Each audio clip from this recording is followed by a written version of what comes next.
Alrighty, guys, we are live. I don't know if you heard there, Kebab is going to be co-hosting with me for the semifinals, first semifinals of SATAC 2021. Oh yeah, what am I? That's a good idea. I need to change the title. Thanks for the reminder. Lol.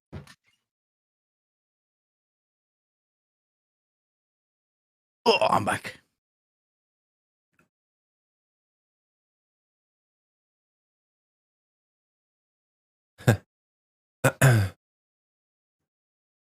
Good save. Okay, let me check that. By the way, does that live change on Twitch? Should, right? Yeah. If I change my Depending on what title. you changed. Yeah. Yeah, because I accidentally put it as quarters. Okay. Yeah, it's showing semi now, yeah. It's showing semi? All right, nice. Quick save. All right, guys, this one is going to be an exciting one. I've got Kebab here with me. I'm sure you all know who he is. He's been doing a lot of the matches. Yeah, hello everybody. It's been a pleasure to be back as usual, Break. Definitely going to be an interesting one. Seeing TMC come up against the Chinese. CNF been performing well from what I've seen, and TMC as well been rightfully performing well throughout the tournament. So hopefully it's an interesting nail biter, or we'll see if it's going to be a straight 3-0 flush for one of the sides as usual. It's been quite a lot of the times during the tournament. Yeah, tell me about it. 100. Mori, P, left. All right, let's get all the gremlins out. So, something about the audio. How is it now, guys? You guys hearing me good? Music is running. I did some, I reinstalled some drivers, like audio and stuff. And man, every time you reinstall something, it just all goes tits up. Oh, tell me about it, Break. I've installed Windows 11. Oh, yeah? That was the worst. What? Yeah. Windows 11? Yeah, oh, my God. Yeah, that was the worst thing I've done in my life. I had to reset absolutely everything. That's a bad idea.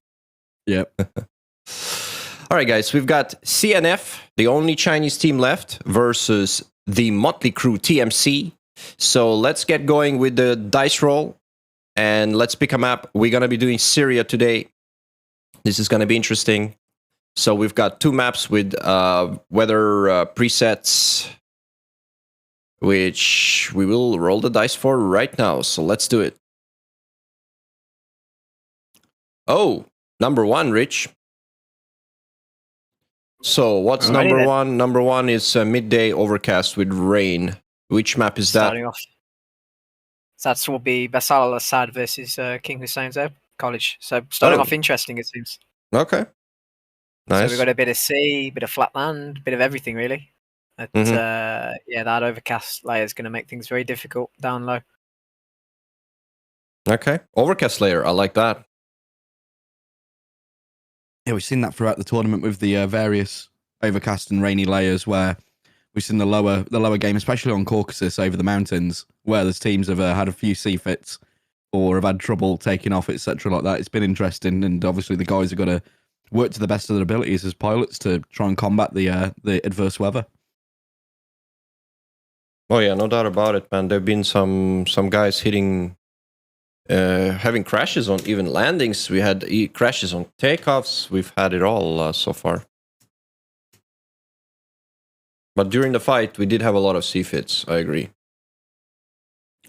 It's that natural reaction for some pilots to, drag the missile low and obviously try and defend it with a bit of ground scatter into the notch or into just basically just obviously dragging the missile into the ground or into terrain. And unfortunately, seeing the pilots go into the terrain rather than the missile going into terrain.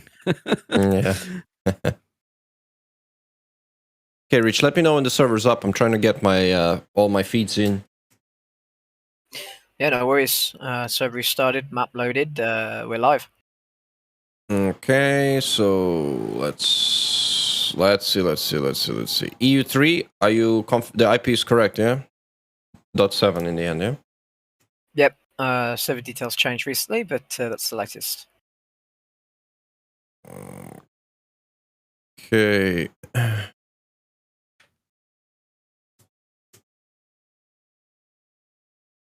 I'm trying to figure that out.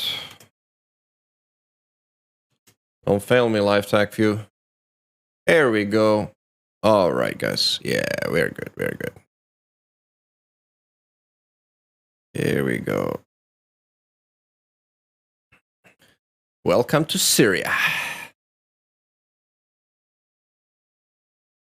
Okay, so we've got a coastal sort of fight here, isn't it? Hmm.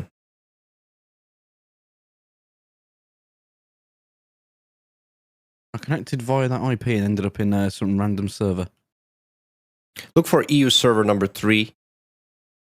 Oh yeah. Check the port. It's Yeah. I ended up in some random server with an MI8. no worries. That was funny. Kebab getting lost already. Oh yeah, it's always the case, dude. Oof. There we are. I was trying to connect to our own server that we had running for the Apache release, and the amount of times I connected into either didn't connect or connected to a random server was unbelievable. Yeah, DCS lobby needs an upgrade, man. There's some things with it that are a little funky, if you ask me. Yeah, that server list takes a while to load as well. Yes, it takes a while to load. Exactly.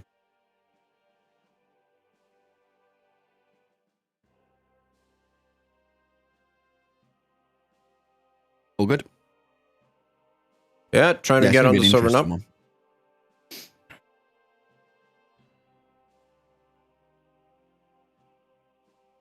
Have the team started joining, Rich? Yep. Teams are joining and learning.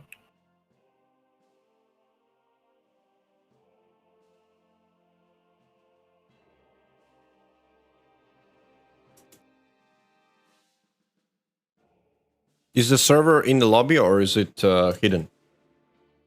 No, it's in the lobby. It is? Yeah, it took me a little while. Man, I've got SATAC server 1 and 2, but I don't have the that number 3.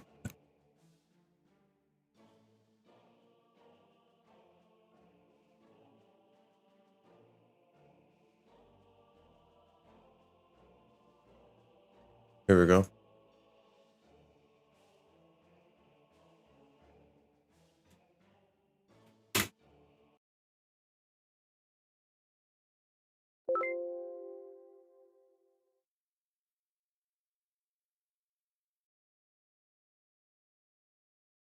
All right. Here we go.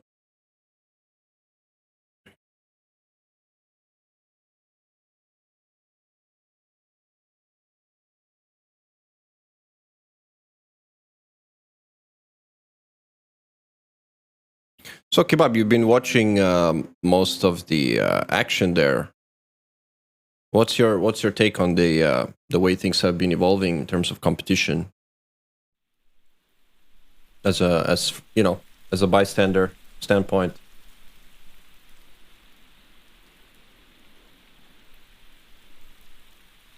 Can you hear me, Kebab? You there? Oh lol. I know what happened. Ha! I closed my Discord by accident. Lol. There we go. I'm back. Oops. I was talking to myself. I accidentally I wanted to minimize my Discord, but instead I closed it. Okay. All right, I'm on the server. We'll take that question a little bit later. Plus 14 degrees. Winter weather in Syria. Is it, Rich? Yep. Nice January. Start of the year. Right. It's actually quite. It can get as low as 12. I've read some. I think that was in. Can't remember the year, but yeah, it's quite odd climate. You know, winter months are quite cold, and then obviously summer it can be anywhere from like 30, 35 degrees. Did I just get I think I just got a SRS comms from somebody. Hold on a second here. Oh, intercepting a radio transmission. I'm gonna try to hack into. Nah. Oh boy. I mean, I'm on 251. You know, someone's on 251. Local, yeah, God. I wonder.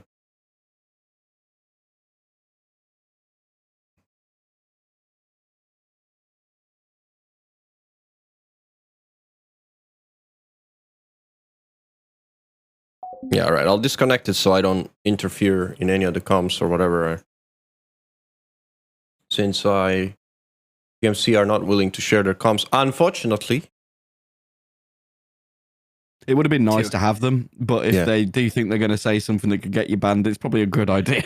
Too explicit for the general public. Yeah. All right, so let's have a look at TMC for this particular takeoff. I want to focus on them. I think they're on the red side in Al Assad. Yeah, TMC are red. Chinese Festival chosen blue. Right. Good mix of airframes both of these teams as well, just seeing so far. Yeah, I think we've got some flanker action from both teams this time around, haven't we? Yeah, Tail usually goes to J11, and then looking at Chinese Festival, they got a J11, a JF17, and a C27. The rest filled in by the usual 16s and Hornets. Yeah, they've got an TFC got an F-15 as well. They've got an Eagle and a flanker lining up here on this.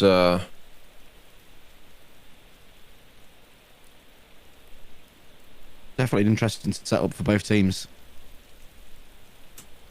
Indeed, they are running the Ukrainian skins. I did see them last time, yeah. Similarly updated all their skins to being supported Ukraine. Yeah, they did a good little Ukrainian skin earlier, and then I think this is revision 2. They came up with a second skin. I still can't get over the nose of that flanker though. It's got these little red stripes.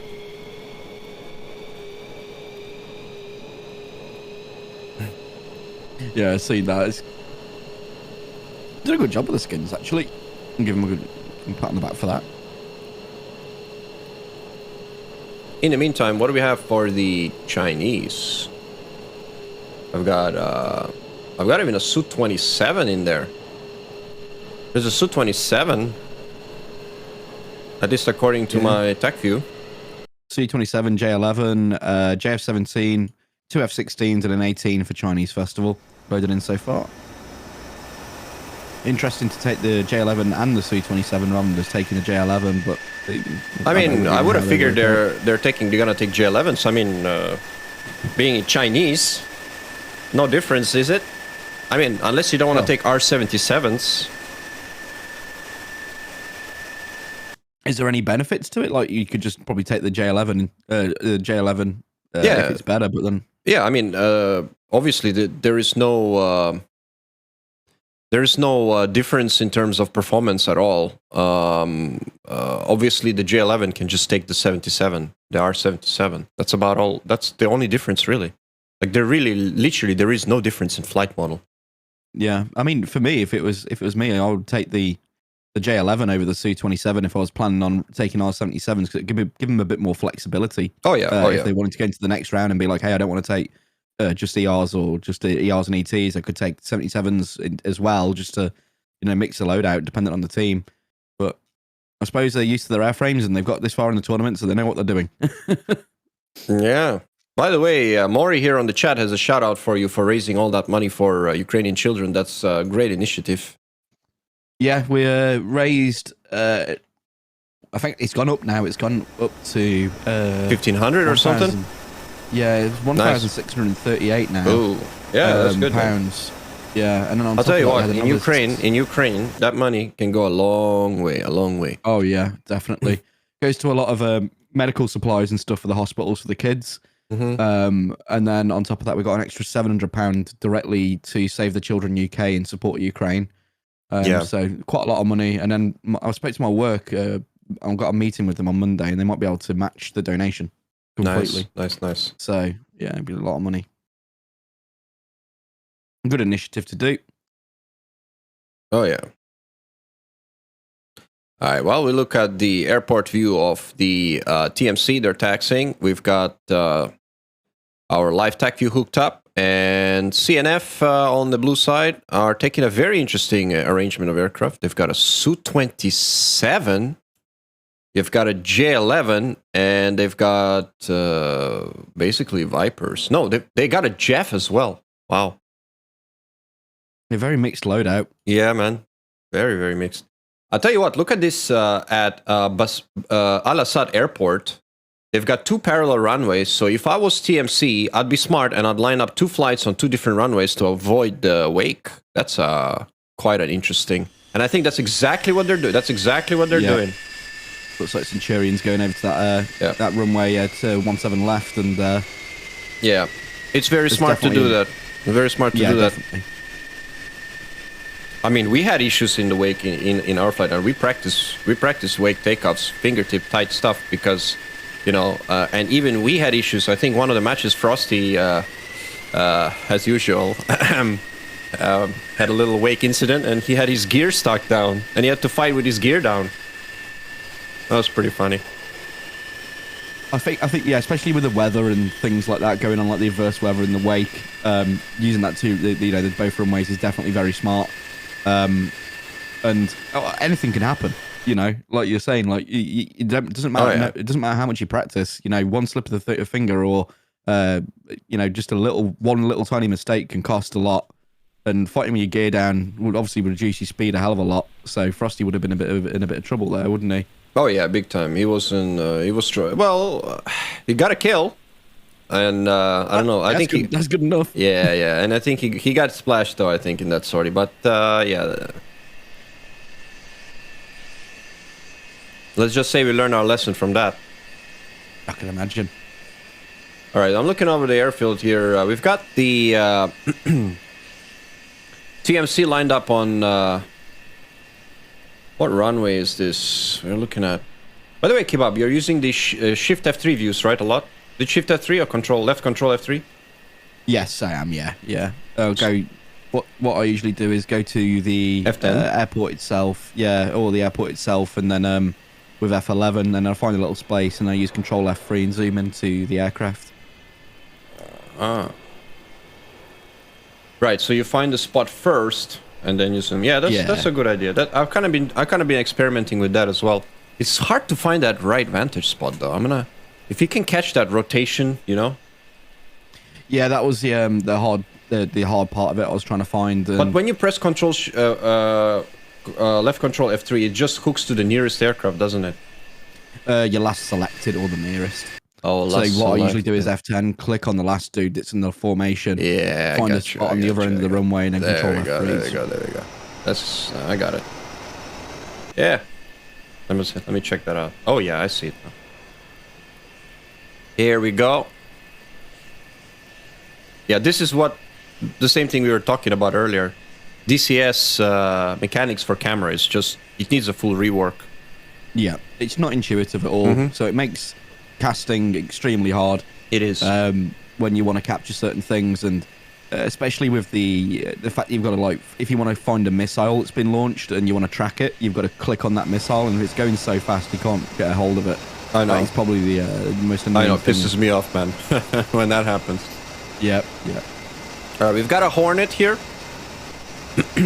We've got a couple Vipers. We've got a Flanker and an Eagle. So TMC are ready to fight with some serious firepower, man. Yeah, I think that's what they've been showing recently. Like what I've noticed from their tactics in previous games, TMC, they usually have like a lot of a driving force with a lot of AMRAAMs going out quite early, allowing Tail in the J11 to sneak in behind and be kind of the striker of like cleaning up the kills when people are defensive.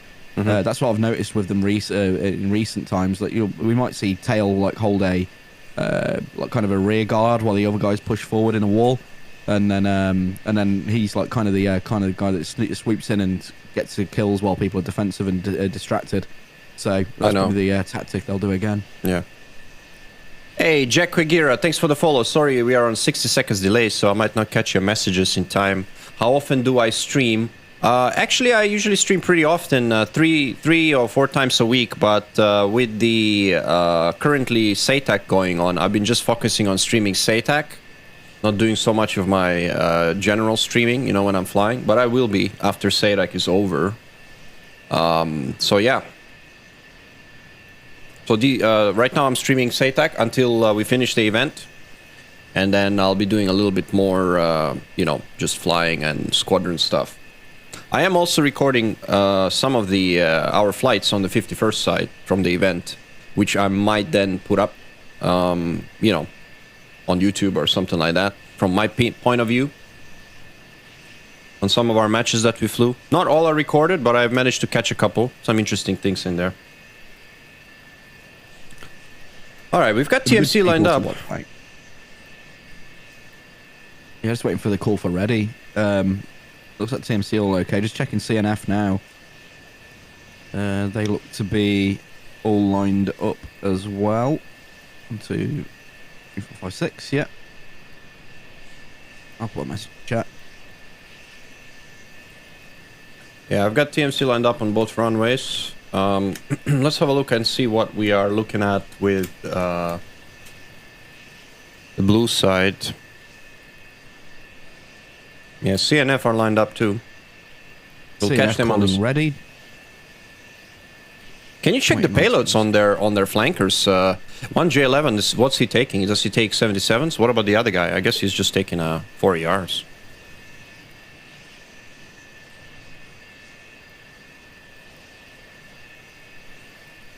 All right, Kebab, you do the honors. Call it when they are reporting ready.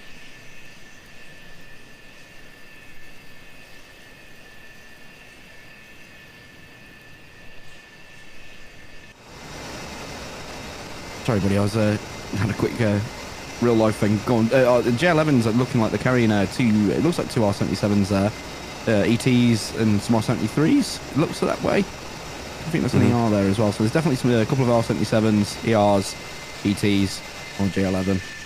C27, usual loadout there with the ERs and the ETs with the jammers. Looks like. Yeah, Just roger that. TMC call in ready though. Got the CNF ready. Waiting for CNF ready.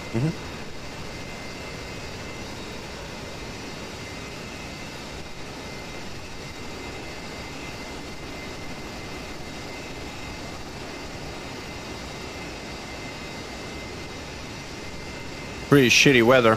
Let's see how that affects the fight. Both have GCIs on station. Remember, guys, this is the semifinals. We are not using data link. We have human-controlled GCI reporting to both teams. That's a very interesting part of the tournament as well. It's like they're not relying on the on data link and things like that. It really brings out like the abilities of the pilots to listen to communications and communicate with each other about what's going on and what they see. Yeah, that's going to really test them. Oh, got the TMC ready. Do you want me to do the countdown? All right, man, go for it. Right, 3, 2, 1. Go.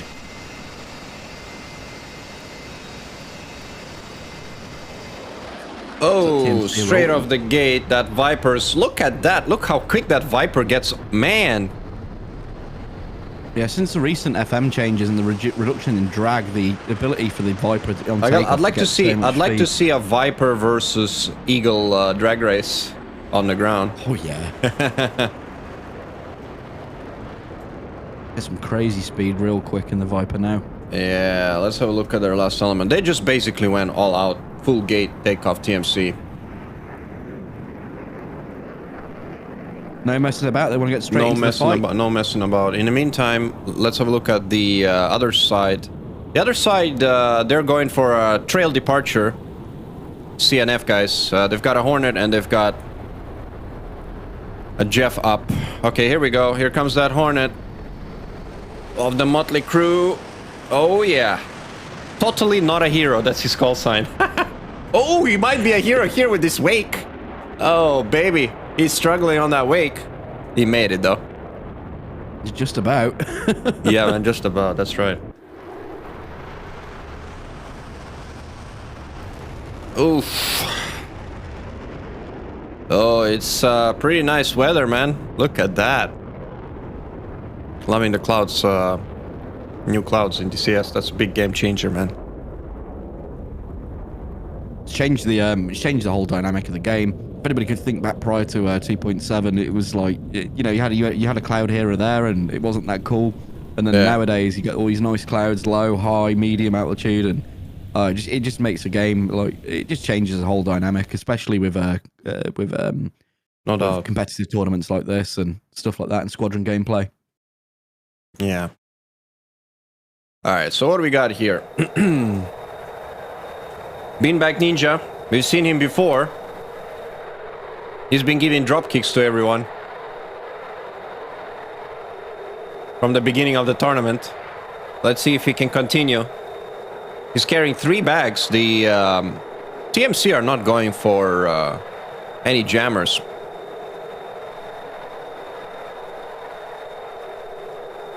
They have a Tomcat as well, by the way, TMC, so that's going to be interesting.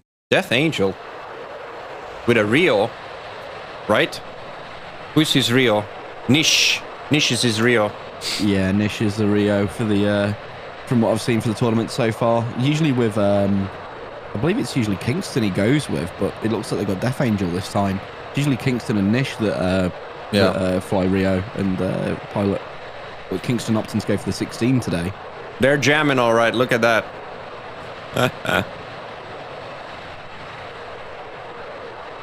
Lol.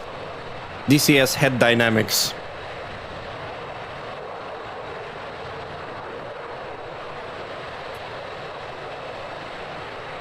I'm interested to see the no jammers on the board for TMC.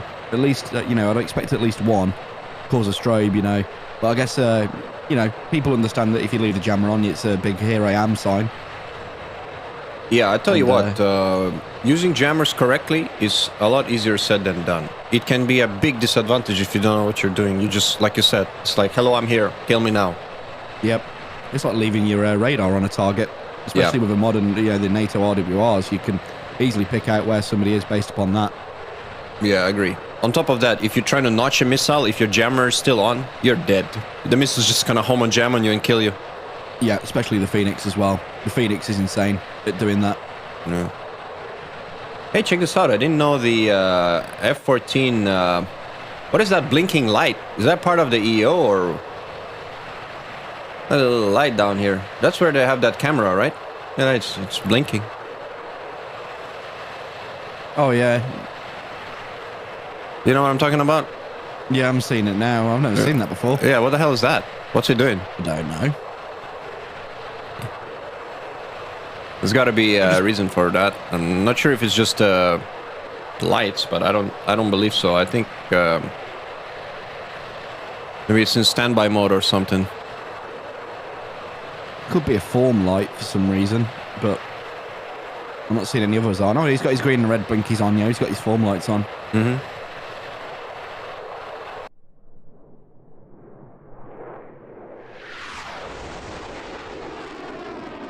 Oof. Have you tried the Echo 19 kebab? Yes, I'm running it at the moment. I've got to update it. Has it been updated? Or is it just there's been a couple of updates. Okay. Not quite sure, but totally not a hero turning around. Yeah, I was going to say, what the hell is that all about? What's he doing? Wait a minute, hold on a second. Looks like he's forming back into the rear of the formation. He might be been asked to form up with Kingston, and he's just done it in a really weird way. Yeah. He's going into a trail, I think. They're trying to set up a grinder. I'll tell you what, knowing the Chinese, they're so defensive. They're going to be doing this really, really slow fight, like, you know, I don't know how to characterize it, like a wheel, you know. They're just going to be turning around, circling around and trying to cover each other. You know, that tactic has been employed since, I don't know, forever. By most of the teams since lock-on days. Yeah, and, I mean, mutual support's been a major thing, really, hasn't it, for teams going throughout all the time and setting up grinders, especially with AMRAAM. Yeah, people are saying that the lights on the Tomcat, that's just his position lights. Yeah, that's kind of... It's kind of interesting, though, how it's right below his sensor. Command navigation program. Okay, so, wow, what do we got here, guys? You know what? I think I'm going to have to put that up on the TAC view because we get a better idea what's happening here. So both teams are ingressing in exactly mirror images of each other in 2 tactical blobs. Is that a safe way to put it? Kebab, what do you think? Yeah, I would say they're basically tactical blobs here. There's no real setup at the start, but I'm assuming they'll probably push into a wall, maybe one of the teams, or try and set up a grinder. But the tactical blob has been a tried and true method throughout years of DCS competition. Yeah, no doubt about it. And some people just like to stick to it rather than forming into flanking elements and walls or sending out a stinger or whatever. It seems like people just like to blob up and provide mutual support to each other and set up grinders. Both sides are not gating too hard. They're both holding Mach 0.8, 0.9. They're at medium altitude. All of them are about 10,000 meters, about 35,000 feet. And they're just ingressing straight in with a no real formation that is at least, we can make out anyway. One thing to note, though, is Death Angel in that F-14. He's turning, by the way. What's he doing? He's turning. Making a turn down to the coast. Yeah, it's a bit strange. You might be opting to take the more the higher ground around Beirut, the sort of hilly areas, rather than focusing on using the flat ground around about Damascus and the Meseritz area.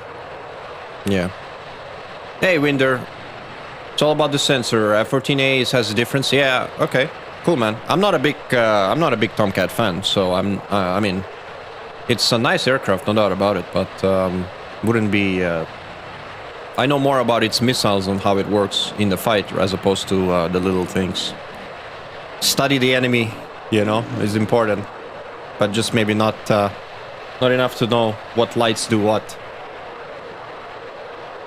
Okay, he's turning now. He's separating from his from the other group. You can see the Viper here is still hot, and the Tomcat is turning south.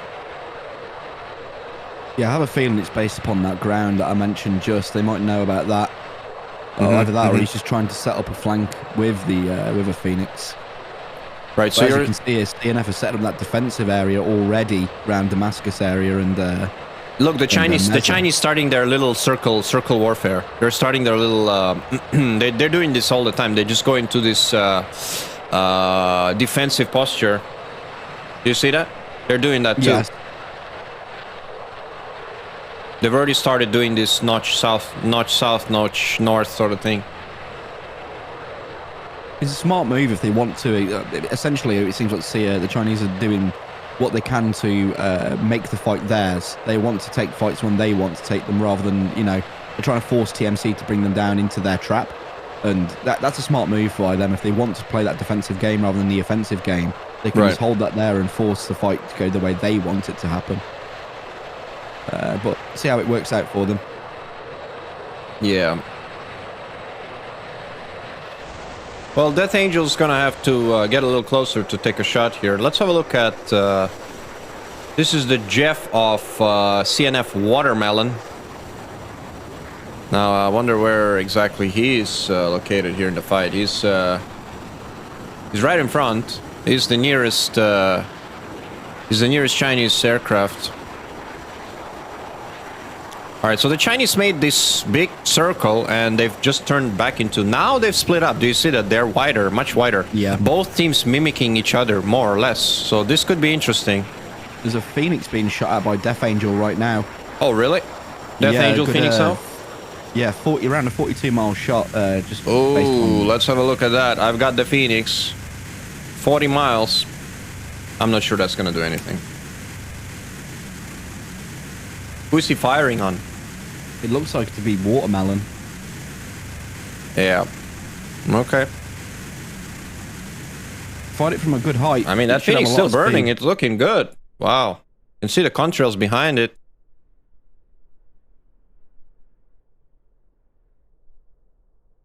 It's going to maintain a lot of speed. If you fired it down low, it would have been obviously with the new missile logic for the Phoenix. It would have had a lot of drag down low. But as you can see, it's quite fast, and it's descending onto Watermelon right now. I'll tell you what, it's still tracking. The Watermelon might be in trouble here. He might have a. Yeah. He might be a.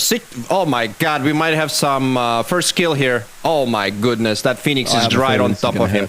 Oh, is it tracking though? I don't see it turning. Is it tracking? Yeah, I believe it is tracking. Oh, it's tracking. Yes, it is. Oh, Watermelon. It is losing speed. I see him. Oh, what? Oh, what? No prox fuse. How did he survive that, man? Yeah, that was that was as close as it gets, man. He was really lucky to get away with that Watermelon there. I was gonna think it was gonna be a juice, you know, from a Watermelon it would be, but wow. But this is the thing with the Phoenix. As soon as you make a hard maneuver, it bleeds all its speed. So as you could see, it just didn't have the legs. All right, TMC Centurion, and the basically white flank here. Okay, Centurion's just foxed. Yeah, that AMRAM, long AMRAM, 24 miles on initial. He's foxed and then he's turning right away. Let's look at it from this perspective. This is Centurion here. He's making a left turn, so an AIM-120 out. I'll tell you what, TMC need to be very careful to not waste their missiles, because the Chinese, I'll tell you what, they can fly for 1 hour without firing a single missile, man. I've been watching their matches. They'd be happy. I'll tell you what, they won't be able to do that if they fight us. Yeah, you'll press them and force them. Oh yeah, if they don't fire, they're just gonna end up, you know, firing in fear then, because it's gonna be a big press. But against the TMC, I think they're also taking it pretty safe. So TMC might end up doing the same thing. So I would say we are in for a long match here, a long kind of match. Yeah, it's strange to see TMC flying like this. They're usually, you know, really aggressive side, but obviously they may have studied CNF before. They say they probably didn't, but they probably did. Of course they did. Of course they did. Don't trust everything they say when they say, nah, we know, you know, no. You don't make semifinals doing nothing, do you? You know what I mean? You do not. Yeah. All right, so what do we got? What do we have here? We've got essentially a 4-ship of TMC South versus a 3-ship of CNF. Do you see that? The Southern group. Yeah. Sorry, no, that's not the Southern group. That's the Northern group. Looking at it the wrong way. Yeah, the Western, the Northwestern group of CNF are kind of close, but then Tail's been like split off from the rest of the guys, and he's about 17,000 feet, so not particularly high. But but he's got two bags. He hasn't burned any of his speed. You know, he could easily just punch those afterburners, burn that fuel in the bags, and get real quick. That's the advantage of the F-15. It can recover energy so well, you know? That's always been the case. It's fast fighter, and like you're saying, it can recover its speed really fast after a defensive maneuver, even with the bags. And it's interesting to see the defensive nature of both sides, to be honest. Yeah, man. I mean, I'm just patiently watching here to see who makes the first move. At the moment, Kingston is in there. Kingston is hot. He might be foxing. I'm not sure. There's actually an AMRAM out from Beanbag Ninja. I assume that's going to be on Fortune Weekly. I'm looking at Kingston now. Look at this. Kingston's just going defensive right away. I think he's expected that. Yeah, he's 13 miles in operation to Bluebird. Yeah. There he is. Beanbag Ninja's foxed, but I tell you what, that AIM-120 that Beanbag Ninja's foxed, that's not gonna do anything. The Chinese are already defensive. They're not. Have the Chinese fired a single missile? I don't think so. No, they haven't. No, not even the J11. I thought the J11 would have fired. Yeah. Sorry, the JF-17. Sorry, early when Watermelon was hot. Yeah. If Watermelon was splashed there, that would have been a completely different story, because they'd be on the back foot. But as it stands, I think we are in for a very long fight, and I think if I was TMC, I'd be very, very careful with conserving weapons right now. Look, they're firing again. Yeah. Another launch from Centurion. It's onto Girls Day. First AMRAM out from CNF now. Girls Day launching onto either Tail or Centurion here. Yeah, it's an AIM-120 trade, but I just don't expect anything to happen out of it. I think both fighters will go defensive, and I don't think. they're pretty far away from each other. Girls' Day is definitely breaking off. Yeah, that AMRAAM doesn't actually look to be tracking anymore either. It must have been dropped before Yeah, Pitbull. it's not. It's well. Yeah, you're right about that. It's nowhere near him. He's cold. Same goes for the other M120. It's on tail actually, but I don't expect it to do anything. Yeah, it's down to 800 knots as it is. Yeah, it's not. It's dead. Hero. Oh, we have a closer one here. 12-mile AMRAAM from Totally Not a Hero onto Bluebird now. Let me have a look. Oh wow, Bluebird's in trouble, man. Yeah, this is if he's he's in big trouble here. Enough, he's gonna split S, it looks nah, like, he's gone defensive. Let's have a look at him. He's in the clouds. He's hitting the deck, and now he's breaking up again. But it looks like Hero's using that advantage to try and press. He should.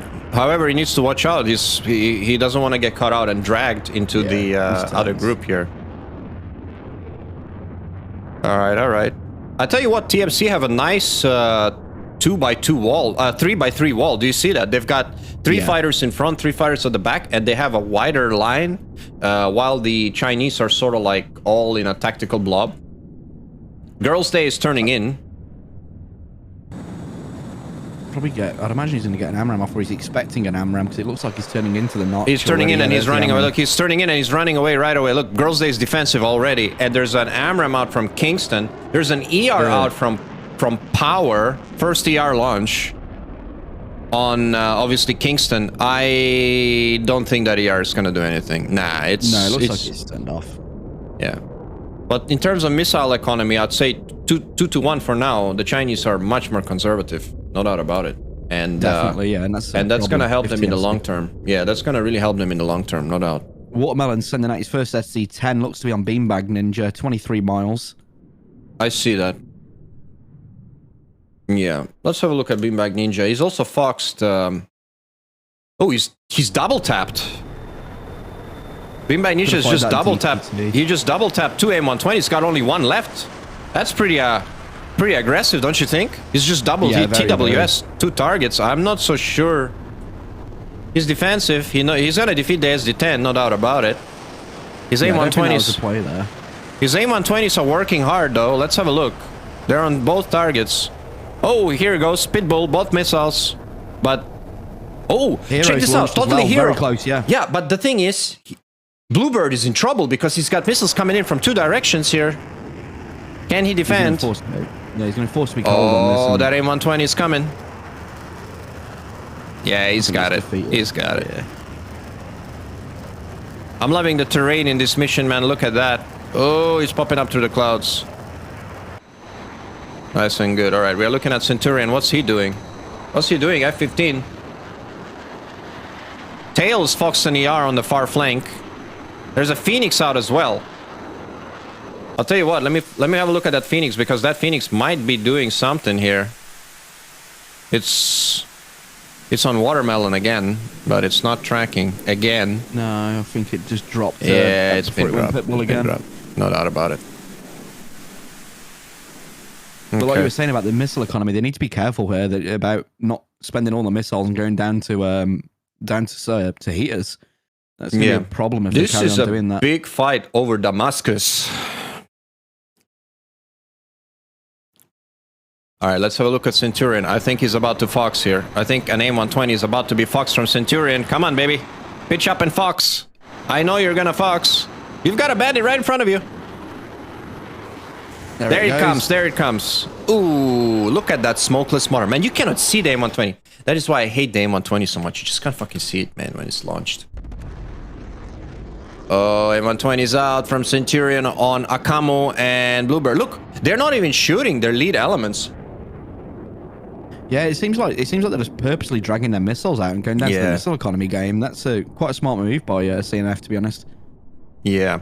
I think TMC are going to be in big trouble towards the end of this match.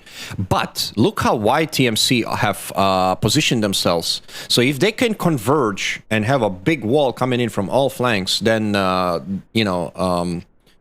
are going to be in a bit of a trouble here.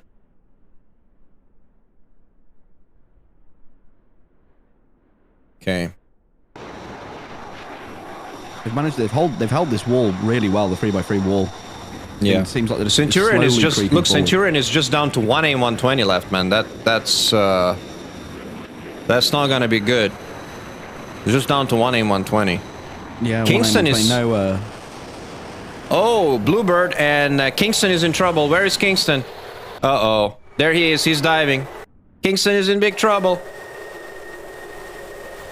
Oh, Splash. Kingston splashed. Down. Kingston's down. It's the first notch on the board for CNF there. Yeah. He just got too close and he couldn't. Oh, boy. Wait a minute. Is there going to be a trade? No, Bluebird's managed to escape. We're looking at Fortune Weekly in his J11. Very close. He hasn't fired a single missile. Look at that. ER out from power on Totally Not a Hero. It's not flaring. This could be bad. There any heaters out? No, that ER is not gonna hit Totally Not a Hero, I'll tell you. Okay, TMC are now 1 man down. They have a two-ship. Close AMRAM, 5 miles from Girls' Day onto Hero. Hero sending one out for Bluebird. Uh-oh, I think Hero is gonna be in big trouble. Uh-oh, I think Hero is gonna be in big trouble here. Come on, Hero, you need to be a hero. Oh, pull some G's. Oh, he's down. Boom, he's hit. Oh boy, 4v6. It's gonna be. The wall's just collapsing now for TMC. Yeah, unfortunately it is. I can see that. Oof. The Tomcat's still. Death Angel still got a couple Phoenixes. He's coming in. There is ET out from Tail. Tail is pushing. Tail is foxing hard, but problem is the Chinese are just sitting in that big chunk, big clump. Beanbag Ninja is in trouble. Aim 120 out on him. Yeah. But I think he might have just about notched it. Oh boy. We're looking at Death Angel also running. Beanbag Ninja here. Where is he? Uh-oh. Beanbag Ninja. Beanbag Ninja, you need to defend. Aim 120 coming. There he is. He made it. Nice notch. That was a good little notch there from him there. Oh yeah. Good notch, good notch.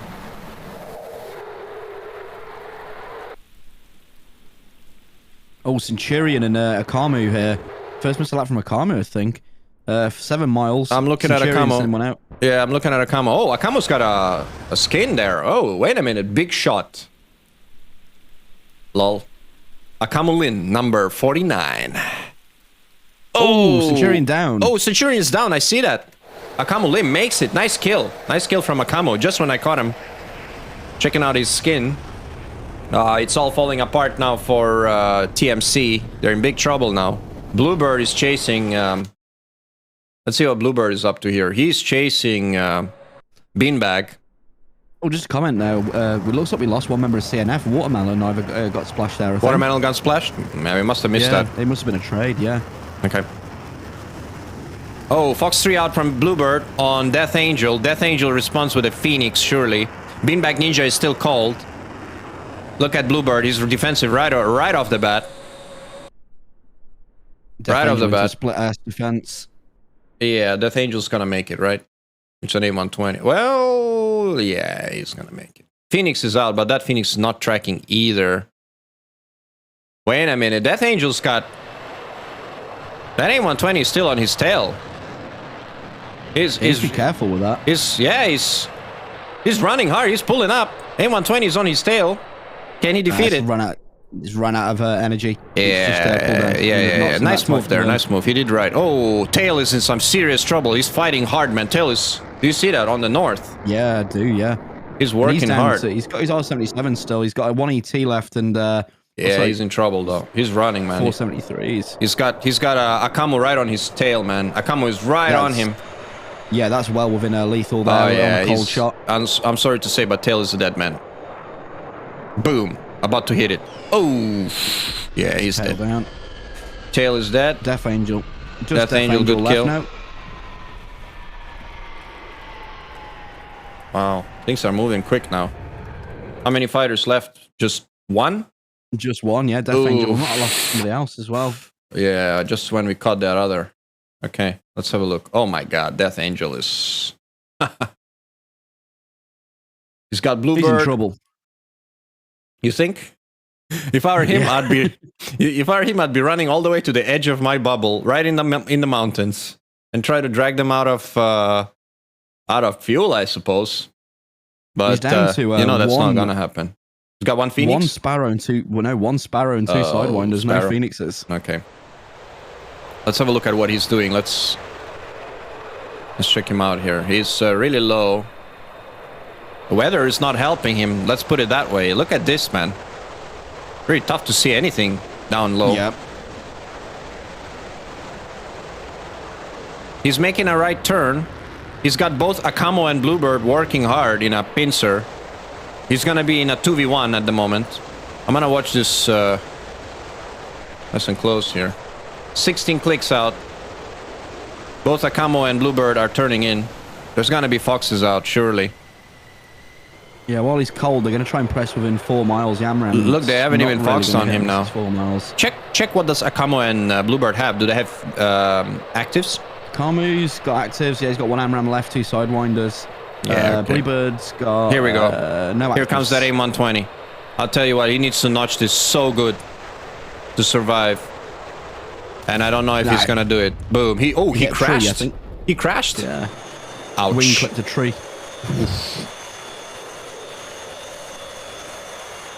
That's a strong showing there from CNF. Really strong showing from CNF. Indeed. And I'll tell you what, their missile economy is pretty good. They've got... That flanker just fired 1 missile. 1 ET. The J-11. Their Hornets are out of weapons. Vipers still have some. Their Su-27 fired more or less everything. He was the... He was doing... I know what he was doing. They put the Su-27 with ERs to essentially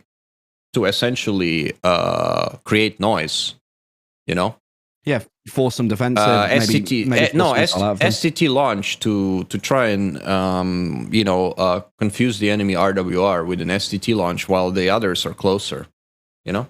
Yeah, that's actually a really good tactic. Actually, yeah. Say I launch on you or lock you in STT from long range. I'll fire an ER on you, which never gonna hit. You know that, and you might think you're okay or whatever, but you've got another fighter closer shooting AIM-120, you know, and that's gonna hurt. You understand? Yeah. So that's very kind of much so. Yeah. Yeah. All right, let's Especially have a look. if it forces you into a disadvantaged position where you can't actually launch at the secondary fighter. Yeah. All right, let's have a quick look here. What actually? Heads up. I just asked TMC and they say RTB is not required. Okay, copy that. You might want to relay that to CNF so we can start round 2. Because I'm pretty sure they will make it. They've got, what, 5 fighters available? 5 fighters left? I've popped it in chat, see if they read it. Yeah. Yeah, well, either way, I'll give them 15 seconds just to sort of work it, and then, we can get moving. Yeah. So let's have a look at that Su-27, exactly what he was doing. Look, he's foxing. He's foxing from the rears. There we go. He foxed 1 ER. 2 ER. 3 ER.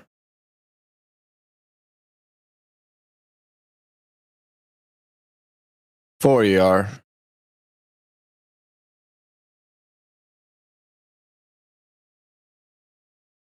He gets into a merge.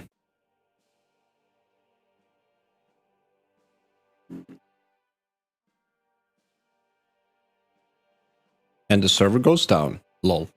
That's one thing. That's one thing about the early restart is that I can't review the round with the live tac view. That's a pain. But okay, we'll check it out. Have you got auto disconnect enabled? What is auto disconnect? Oh no, sorry, reconnect. Because I've got the tac view here. Like no. Once you reload the server, the tac view gets wiped. Yeah, I've still got it. You should. I think you've got auto reconnect enabled or something. Maybe that's the only thing I can think of. So should I have it not enabled? Yeah, because then it will just save it to a file, and then you can go back, have it. So yeah, unticked. Oh, okay. That's nice to know. All right. I'll check it out later. Gotcha. I don't think that's going to change anything now. But I was going to check what was the payload of that Su-27 that he fired 2 ETs in that merge. Yeah, he had to. I think it was 73 ET again. Okay. Last ET got was it Beanbag Ninja? He's flaring quite aggressively, but I think it's just a bridge too far, unfortunately, because it was going to be a nice merge. And also, yeah, the CNF guy that was missed was my man Watermelon. Unfortunately, he C-fitted into the ground. Oof. Ah, okay, that's what happened then. Didn't see the Yeah, kill. it's hard to see on F10, but because I'm monitoring the tap view, I can, you get that vertical perspective. Yeah, makes sense. All right, I'm gonna servers back online.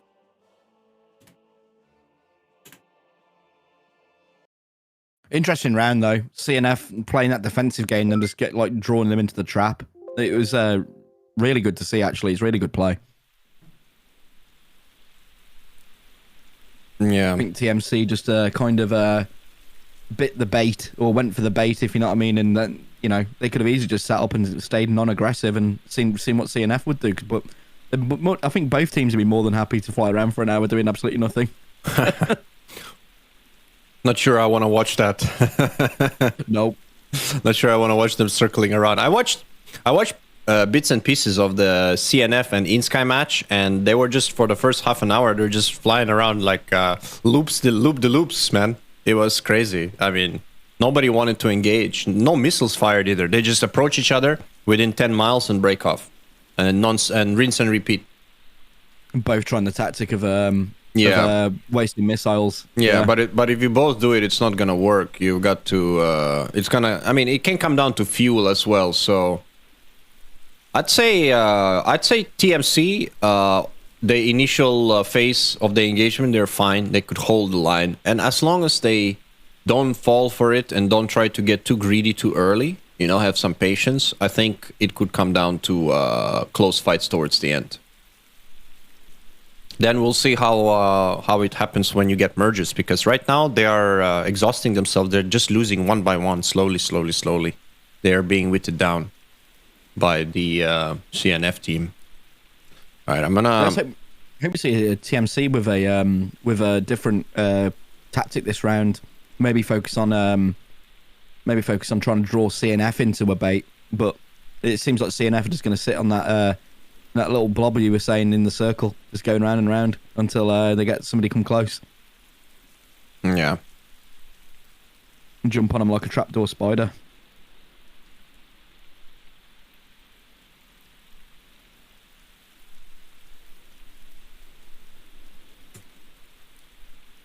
All right, so for those of you just joining us, we are doing Syria today. This is the semi-final, the first semi-final of SATAC. We are getting down to the business end of the competition. And we are flying the semi-finals on Syria because we haven't had much Syria in the group stages due to not many people having it. So we've fixed that problem. And we have, I think, 2 maps on Syria, which are pretty nice. And as you can see, this is one of them. Where the fight takes place close to Damascus. This is Damascus right here. And this is round 2 with CNF taking the first round. Mind you, they need to win 3 to win the match. So this is a long format. This is a best of 5 format. Yeah, I'm glad it's gone into the longer ones, the knockout phases. Sometimes, in the previous tournaments, you only had the 2 rounds and you're kind of hoping for one more, but now you get the 3 rounds, or at least 3 rounds. And you can really see how the teams are working this current environment with the no data link and having to rely on a lot ATC-based GCI to provide them updates and fight control, which is really interesting. Really interesting way the tournament's ran, and it really puts I think the pilots to their limits, and that's what you want to see from a tournament. Indeed.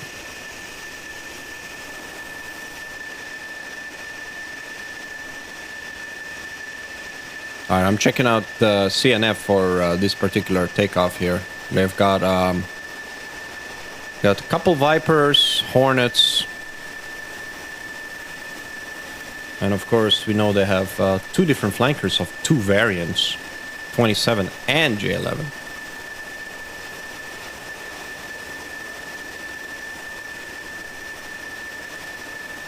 In the meantime, TMC are setting up on the blue side at King Hussein Air College Airfield.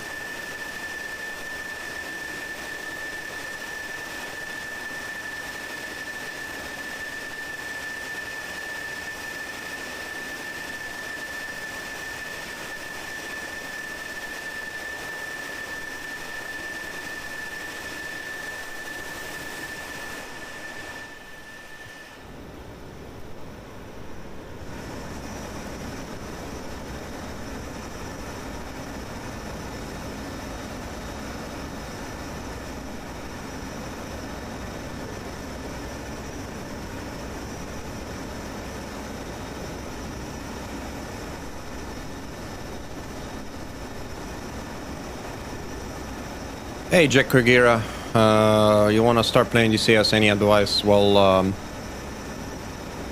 I don't know, man. Just get into it. I mean, it's a steep learning curve, no matter what. So be prepared for that.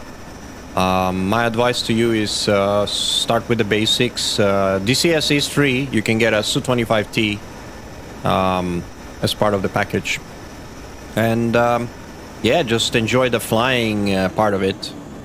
And if you want to start getting into combat, then you can decide whether you want to do multi-role, whether you want to do air-to-ground, whether you want to be doing air-to-air, as what we are seeing here today. So there's many different things that is possible. You can fly choppers, obviously. There's a lot of rotor heads in DCS. There's a lot of different communities that you can explore and find tips. There's a lot of squadrons you can join if you want to take it competitive. So DCS offers a lot of interesting opportunities for some fun play, believe it or not. Certainly also is expanding. Make use of the trials. The trials on the standalone version. Find an aircraft you like and stick to it. Oh yeah, good point.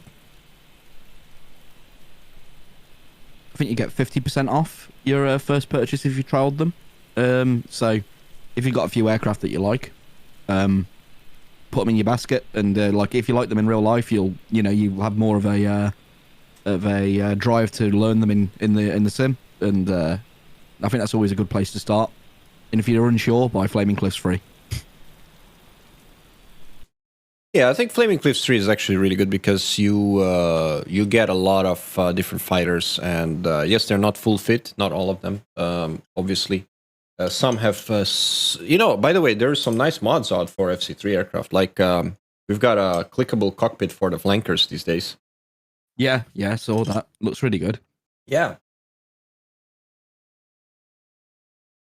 I think people can rely on, even if they don't want to buy a module, they could rely on something like a mod, like the A4E, for instance, or if you want to fly helicopters, the UH-60 mod's really good. Mm-hmm. But definitely starting off with, trying to learn basic flight with the Su-25 and then finding an aircraft that you like in real life or you like in the sim, and through the trial method and just picking it up in a sale, which is happening next week, you'll be able to get it quite cheap. And it's definitely a good place to start with an aircraft you really like. So I started DCS with the A10 and because I liked it in real life, and it was one of the only aircraft available at the time, and it was a good job because I really enjoyed it. Wasn't very good at it, and then I liked the Mirage as well, so I changed over to the Mirage when I was doing air-to-air and multi-role, and that was fun. Mm-hmm. Yeah, Mirage is fun, no doubt about it. Mirage is a bit like the flanker. You gotta fly with the same tactics, more or less. It was back in the day prior to data link, planes with major data link other than the flanker, and you could just fly down low, rely on your RWR, and fly within 5 miles at 530, and you guaranteed a kill, and just drop down back low and sit in the mountains, especially on Operation Longbow on 104. Mm-hmm. Yeah. I'm looking at Akamo with his specialized skin. Don't know what that is all about. but seems like he's the only. Is he the only pilot in the CNF? Is he the only pilot in CNF that has a skin? I'm not so sure. I imagine they might be rearming on the runway with the skins. Some The of two them have got, flankers are lining up on pylon. the left runway here.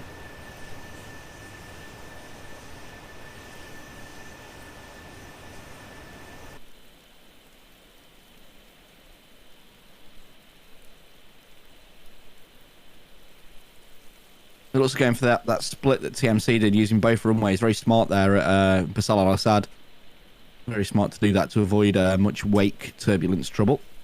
But the TMC can get off the ground with no wake trouble this time. I think it was Skittles last time that had trouble with the wake. But we'll see how he gets along with that. Mm-hmm.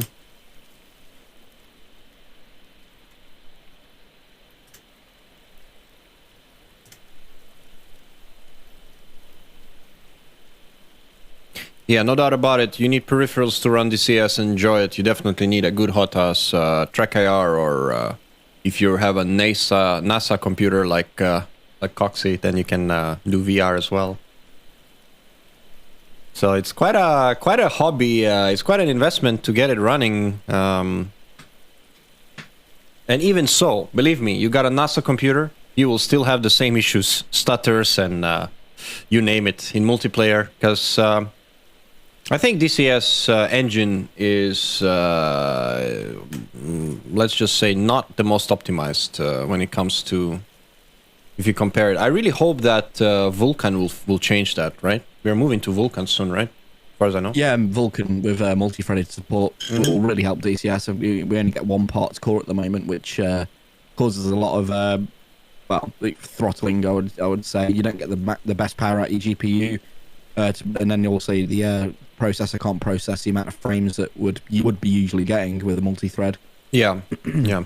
So hopefully that does sort it all out. So right now, single thread performance is king in DCS, meaning that you need to have a very powerful processor that pulls the best performance single thread. Yeah, if you really want to. Ideally an Intel CPU with a high clock on it.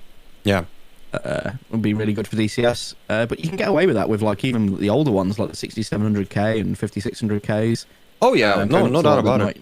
Yeah, going up to like the 9700Ks, 9900Ks, and the newer ones. You know, they're still going to be powerhouses for DCS compared to AMD. But when we see Vulkan come through, we might actually see some higher level stuff from AMD. You guys hear that cat in the background? Cat? Yeah, cat. Coxie? Is that you, Coxie? No, my friends just walked in. What's up? Good. I'm just about to start round 2. Yeah. So you let him in, huh? I've got this cat. His name is Dusty. Okay, I'll tell you why. Because he just likes to roll around in the dust. But so this cat just ended up, in the porch, like around my place where I stay, and he was in such a bad state. Like I thought he's just he's gonna call it in right there, but after a couple weeks of rehabilitation, this guy is now turned into one hell of a cat, and he's roaming about. I got the Breakshot Animal Shelter. The thing is, I already have 2 cats at home, so that's the thing. So you know how cats are. They don't really like intruders in their house, in their realm and their space. No. Yeah. Someone's asking, do we have a time frame for when Vulkan is coming? Man, I wish I could tell you that, man. But in typical ED fashion, 2 weeks maybe. 2 weeks. We're working on it. Thank you for your... Yambo beat me to it. Yeah. 2 weeks. We're working on it. Thank you for your passion and support. Essentially, what Nick Gray would say. Indeed. Hey, check this out. CNF are flying Ukrainian colors. I've got one of the flankers as a, I think it's a Mirgorod. Is it a Mirgorod skin? The other one is flying the standard Chinese. I gotta say that the kind of purplish, pinkish skin of the Chinese on the flanker. Wonder Is that that's kind of their desert slash camo, isn't it? Works Yes, pretty. it is, yeah. It works pretty well in this terrain. Look at that. It kind of blends in really well in Syria, at least to me. Like the blue Ukrainian skin certainly stands out a lot more. Yeah, I think it was like the pink camo was like initially fielded on British vehicles in World War II with the Land Rovers. They painted them pink in the desert because it seemed to match better than a standard desert camouflage. Yeah. In lower light and like when the sun's coming up and going down, it worked better throughout the whole better throughout the whole day and night. Mm-hmm.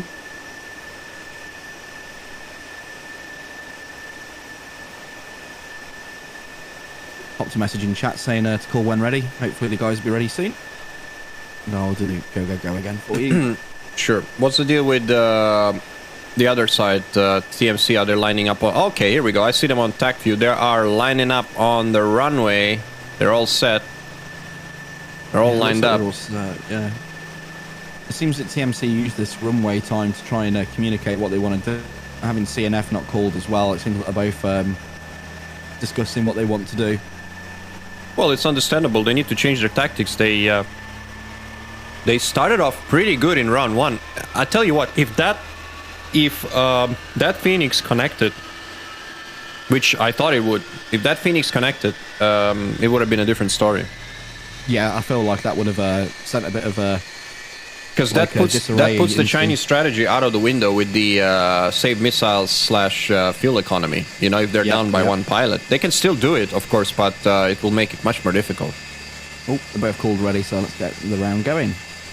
Oh, nice. 3, 2, 1. Go.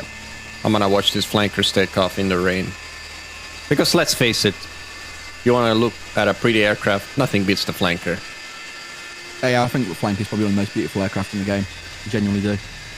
I agree. I mean, and specifically the 27, 33. I feel like the newer Russian aircraft. You know, let's just say the Pak-5 and all these other fifth generation aircraft. They're, I don't know, man. They look kind of ugly. If you ask me. Yeah, here we go. We got a Jeff taking off in the distance. First guy out. Something with the fifth generation that makes them look a little... I don't know how to put it. You know what I mean? Like a pancake. Yeah, it's focused on the like reducing the RCS with angles and thinning the aircraft down. It just looks weird. Yeah.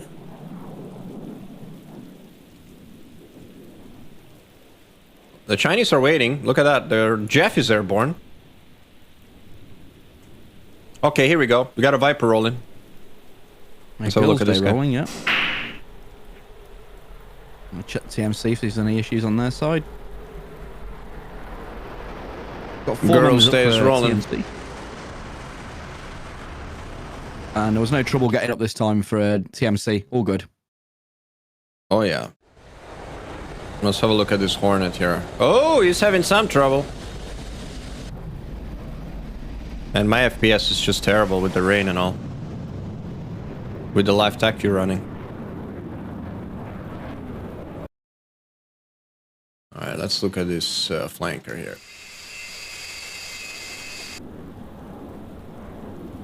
Okay, here goes the Viper.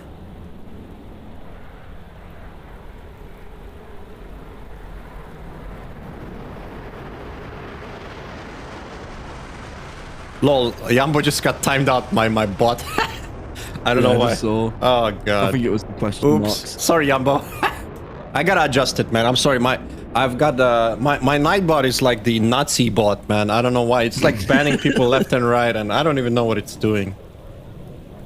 My bot, but it doesn't. But it doesn't stop this fucking buy followers spam fest that keeps on coming on Twitch. You know what I'm talking about, right, Kebab? Yeah. Oh, look at this beauty. Oh! Did you guys look? Did you see the intake shields? The intake shields went up as soon as he lifted off. So they're working those intake shields on the flanker.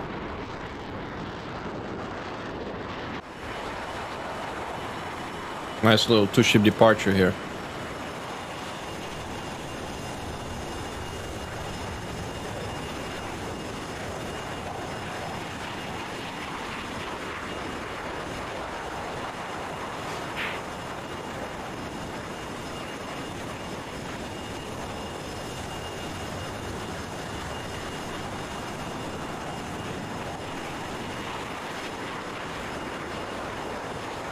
It's always nice to see the flankers in action. But Watermelon's turning back. I assume he's just doing the form into the C27 and J11 at the back of the formation. TMC are lining up in a nice fingertip here. Nice and close. On the blue side. I'm going to check them out.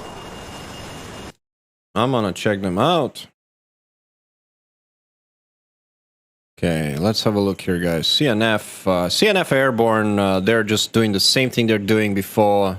They're not staying tight. They're going into a grinder tactical blob. In the meantime, I believe that we are looking at a tighter setup here from TMC.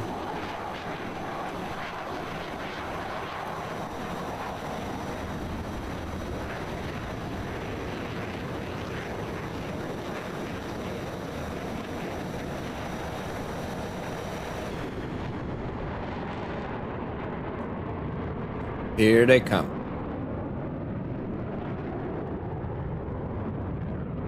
Oh, he's splitting off. Okay. Alright, well, one of the Vipers on TMC side is splitting off now. That's Burner. It's interesting to see. It looks like they're going for the traditional formation they did before that I've seen, where they have the lead element of 4 followed up by the 18 and tail at the back. Seems The like they're gonna rely on F-15, that. the F-15 is no longer going on his own. He's Let me have a look. Ninja, yeah. Yeah, he's 16. He's sticking with the 16 exactly. Nice 2-ship though. Oh yeah.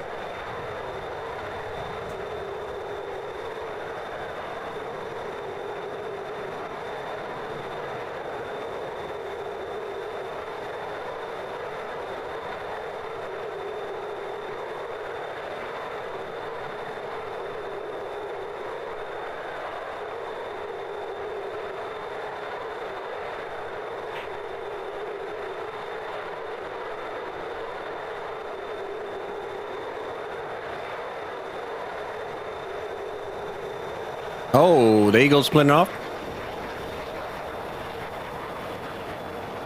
Nice and easy. Yeah, this is looking at them now, looking at TMC. This is what I was used to in the matches I casted with them, where they had this like lead element with the tail and the 18 following in trail. So maybe they've gone back to the original tactics. That one last round, they definitely did something new from what I'm used to. So maybe they've gone back to the original. CNF look like they're going to be focused on that same thing again, going in with the tactical blob and going in with the circle at the top. Yeah, no doubt about it.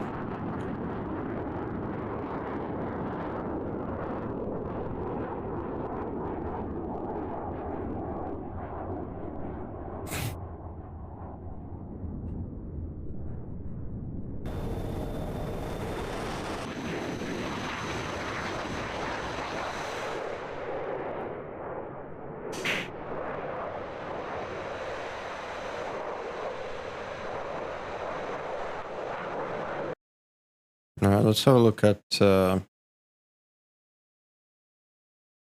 CNF are doing here. We got their Hornets in the lead, along with the Vipers and the Jeff, I think. They're just doing a wall with a bit of altitude separation. Here's the wingman. Although it looks like I did mention that that formation I said for TMC before, but it looks like they're forming into a different formation now. We're going into 2 elements of 3. Yeah, 3 by 3. Southern flank and northern, western flank and eastern flank, because we are looking at the map right now. We look from right to left or left to right. That's north to south. So CNF are coming in from the northern area. This is facing north, so if the coast is basically splitting the terrain north to south almost. Let's have a look at what the range looks like here. There's still a long way to go, 160 kilometers, so...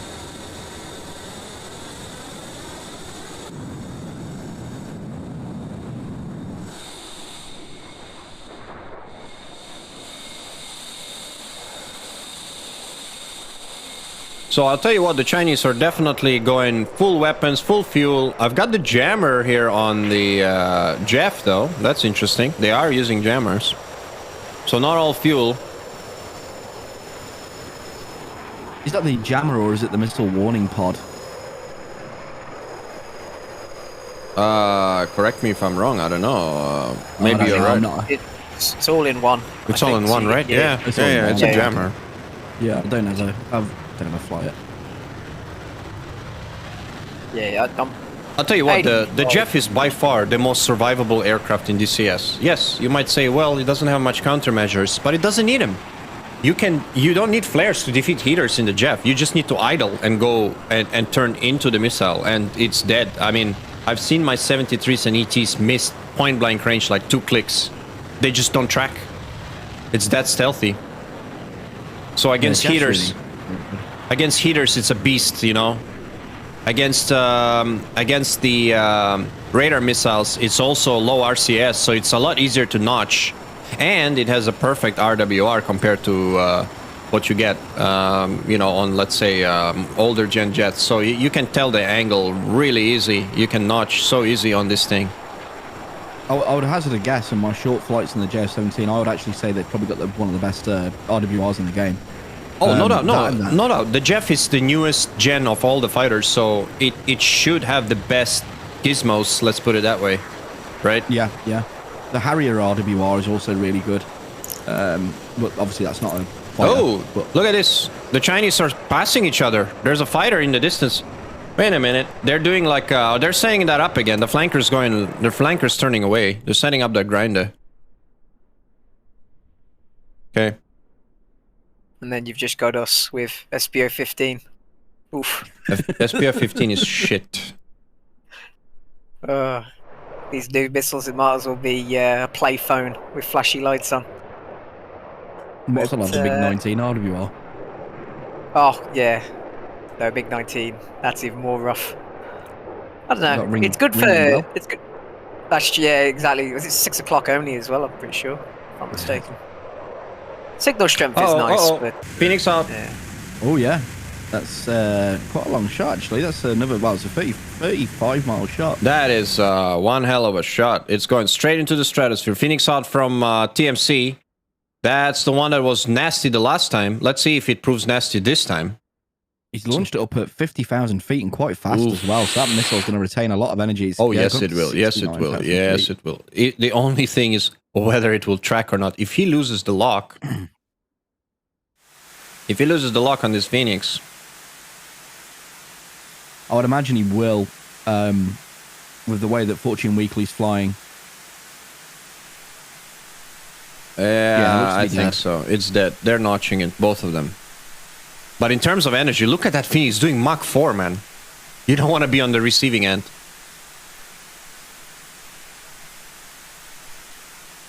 It's amazing how, like, since they've changed it, like how it can retain speed at altitudes a lot better than it did, but down low, it's obviously... Oh, wait a minute. What's it doing? Oh, no, it's... Nah, it's dead. It's turning somewhere, just don't know where. It's going low. Yeah. I'm not quite sure what at, but do what you want, Phoenix. We've got sort of a close engagement. The Centurion's only 15 miles out from Bluebird and Girls' Day on the western flank. I know. I'm going to look at it at Centurion now. I mean, he's pretty much in a prime position to fox here. Let's have a look at him. There he is. Girls' Day is foxing. Uh-oh. Girls' Day is foxing on Centurion. 14 mile shot. Uh-oh. Centurion might have not a Girls' Day here. He needs to work here. Uh-oh. That A120 is coming. Come on, Centurion. You need to slice here hard. He's going to split us hard. There's another missile out on the other side. Let me know what happens there. Beam Magnesia, I think, Fox. Centurion's going defensive. He's going to defeat it. He's going to be fine. Yeah, he's fine. That beam magnesia shot was a bit ambitious. Yeah. 18 miles, and Akami is already into the... okay, Centurion's out of there. He's safe. He's good. No factor.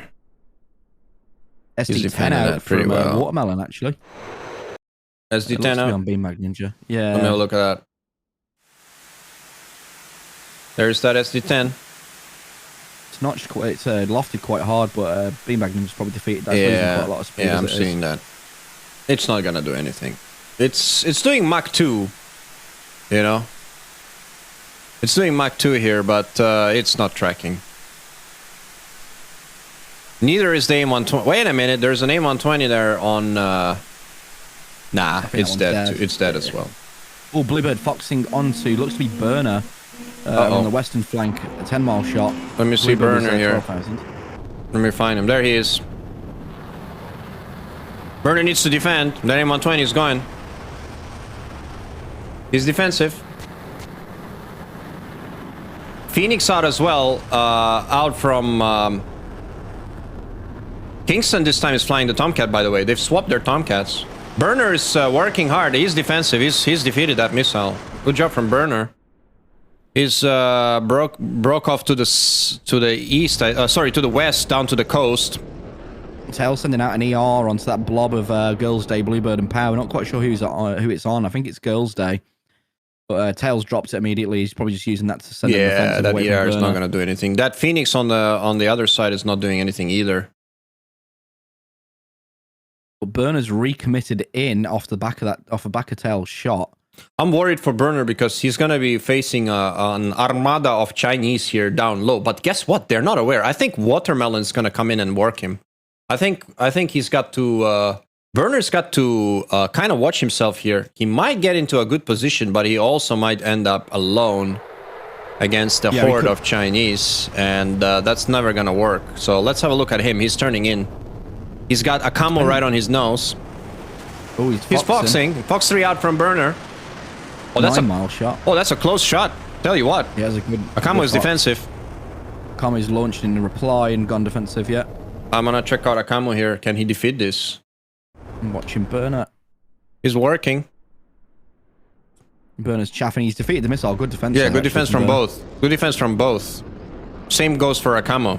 They both defeat the missiles. Okay. Tail is in there low. There's an AIM-120 out on the eastern flank. I think that AIM-120 is going right after Fortune Weekly. Let's see if his Fortune stays good. I think it does. And he breaks Tail up. just launched Tail is... He C-fit. Oh, he C-fits? What? Yeah, he C-fit. Oh yeah, my he launched an ER and it hit God, a hill why? and he died. Oh no, Tail. Why did you do that?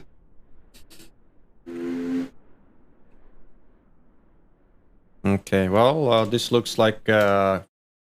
Oh, we just lost another member of TMC. It must have been another C-fit. Centurion.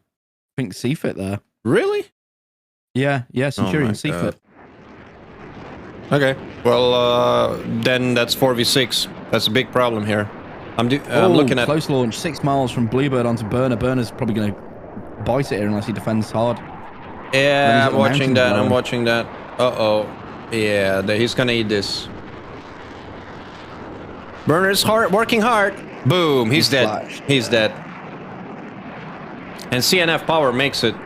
Gets out of there. Oh boy, it's all going bad for TMC again. 2 C-fits, wow. 2 losses just like that. Kingston is trying to do his best here in that Tomcat. The Phoenix is out from him. I don't think he sees Fortune Weekly off his nose. I don't think he does. I think we're going to have a merge here. Uh-oh. No, Fortune Weekly is going defensive. They don't see each other. Fortune Weekly is running. Phoenix is active off the rail. But it's not going to hit anything, I'm sure. Nah. That missile is dead. Bad spot. Wait, here. I just see look. Did I just see another splash there? What are these pieces flying? What? What? Yeah, oh my god, that's an ET from... Oh my god. What? That's what happened. Skittles ate an ET in the face. Oh boy. That's just nasty. ET onto Kingston now as well. Oof. Okay. It looks like he's going to kill Kingston unless he's out. Ooh.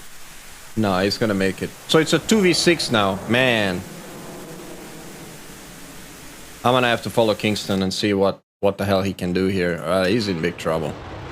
Yeah, he's only down to Sparrows as well. He's got an AMRAAM on him from There he Bluebird is. now as well. Yeah, he's not wasted he's his Fox. last camera. Yeah, he's got an A120 coming up on his 12 o'clock. He needs to notch left. Missiles tracking. He's defensive. Come on, Kingston. A bit more. Oh, terrain defeated. Nicely done.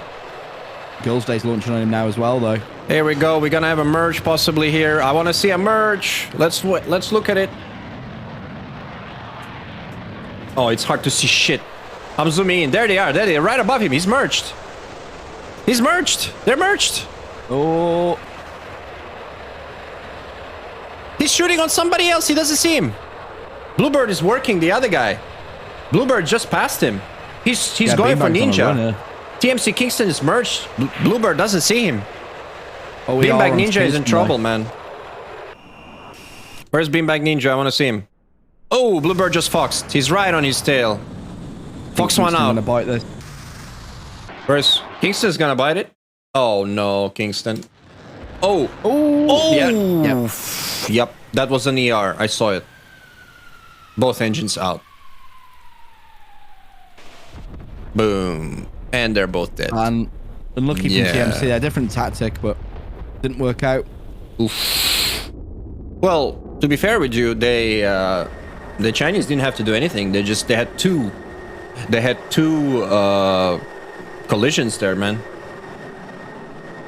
Yeah, two guys out just from CFITs is a hard story to tell. I mean, let's have a look at this. What happens here? Where's the CFIT? Where's the first CFIT? Was that Centurion? Centurion was one of them, wasn't he? Yeah, Centurion was one of them, I'm sure. It was over in the western side. What was he doing? Where was he when he crashed? Oh just no! north of Beirut. Oh my god! He was on his own. There was nobody near him. Oh no! That's the first CFIT, right? No, and tail at the same time. Oh my god! They both just decided to kill each other. Both of them. Tail here and Centurion here. What happened? I don't understand. Is it the clouds? It must be the cloud. Look at Tail. He's made a fox. He's got. Oh, he doesn't see it. He's in the cloud. Look at this CFIT. Oh my god. He just tries to pull out at the last moment. Remember, guys, there are clouds. This is overcast. There are mountains. This is why it's so tough. You've got to understand the terrain. You cannot just fly in a cloud thinking you're safe. This is like playing Russian roulette. If you are not sure what kind of elevation is below you, you better stay above the clouds, because otherwise you're in big trouble. Look at that. There's some Phoenixes out from there, but after that it was a disaster. Burner was left alone versus 3 fighters. What the hell can he do? Nothing much. He gets splashed. It was a cheeky ET fired here. Where's that ET that guy? Yeah, this was it. This was that cheeky ET. What's the range was on that? That was good 25 kilometers. And unfortunately for Skittles, I'll tell you what, though, Skittles flares. I can't believe that ET hit him. He flares. He defends. Does he stay in gate? Oh my god. This is a very important lesson for those thinking that just because you flare, the heater is off. You need to make sure that you kind of like, and in fact, notching or trying to break from a heater actually is the best way to get splashed, because you want to stay pure into the missile. You want to fly into the missile or away. Well, away from it, it's not going to work because of the burners or whatever engines. But you want to stay actually flying into the missile. As counterproductive as that sounds, that is gonna guarantee the missile looking at the flares instead of looking at you. But if you try to break and notch it, that's a heater. And because if you look at it from the perspective of the ET, what's it gonna look at? Look, as it flies, as the missile is flying, here comes the flares. Okay, but he starts to maneuver, so the missile follows the aircraft. It's ahead. It's aiming this way. It's pointing this way. So it's not looking at the flares, and that's why, unfortunately for Skittles. In all fairness, though, I would have expected that ET to be decoyed there. I don't know what happened. Usually ETs are trash. They're decoyed so easily, man. But sometimes they do track. All right. I guess, are they RTB? I don't think they need to RTB. They got all 6 fighters. I think we need to. Yep. Get a move on it, and yeah. TMC reported in they right. don't need RTB, so we're good. All right. So I think it's safe to say I'm going to mark the score up 2-0 for CNF. Yeah, real strong showing from CNF here. But like you were saying, they didn't really need to do anything. You know, with the C-fits that had happened, and they just again drawn them into that trap where they were in that circle, just constantly with mutual support. Agreed. Really, really, really good showing from CNF. Well, CNF are employing a very defensive strategy, so their goal is to essentially just stay out of range of enemy missiles while supporting each other in a rotation. The longer the fight goes, the more chance of people running into things. The longer the fight goes, the more they will gain the initiative, unless the enemy is more disciplined than them. You know what I mean? The enemy needs to be prepared for the same kind of fight as them to be able to stay with them. So there's two ways to beat that. Either be A, more disciplined than them and carry more fuel, and be even more conservative, which turns the fight into an absolute bore fest, if you ask me.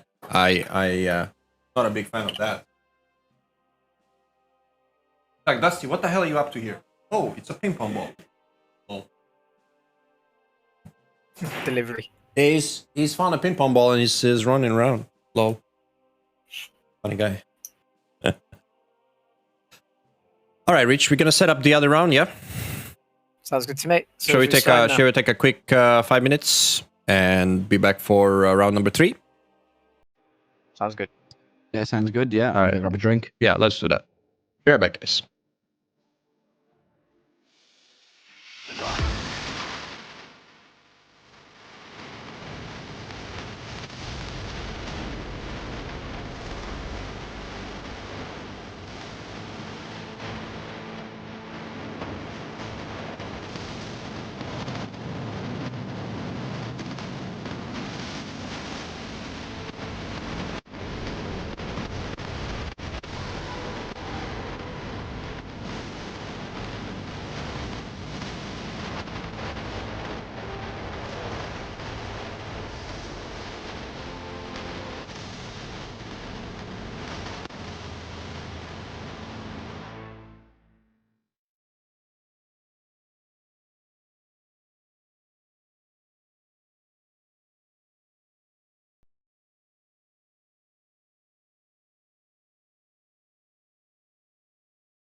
Welcome back.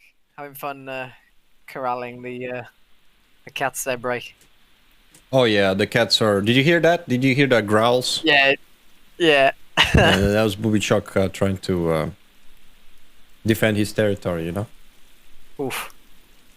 My corner, your corner. Yeah. Okay, so it's back at Raider roll. That I am in. Dusty.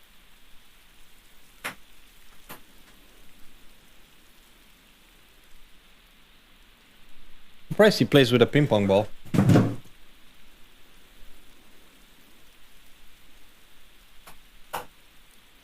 Oh, cats will go for anything. Really? I don't know, man. Sometimes they're weird. They just don't. They don't like stuff. They don't like it. You know. The other cats can love something, and then some other cat might hate it. Yeah, my cats. It'd be like it depend on what they wanted to do. Like if you get a little toy for them, they'd love it one day, and the next day they're like, Yeah. And the next day they'll love it again. Exactly. Yeah, and they have their moods. All right, what do we got here? We are back live, getting the feed from the attack view. We are about to start round number 3. CNF lead by a score of 2-0. Yeah, again, strong showing from CNF. Really, really strong showing. But again, like I've said a million times, it's TMC just getting brought into their bait. Yeah.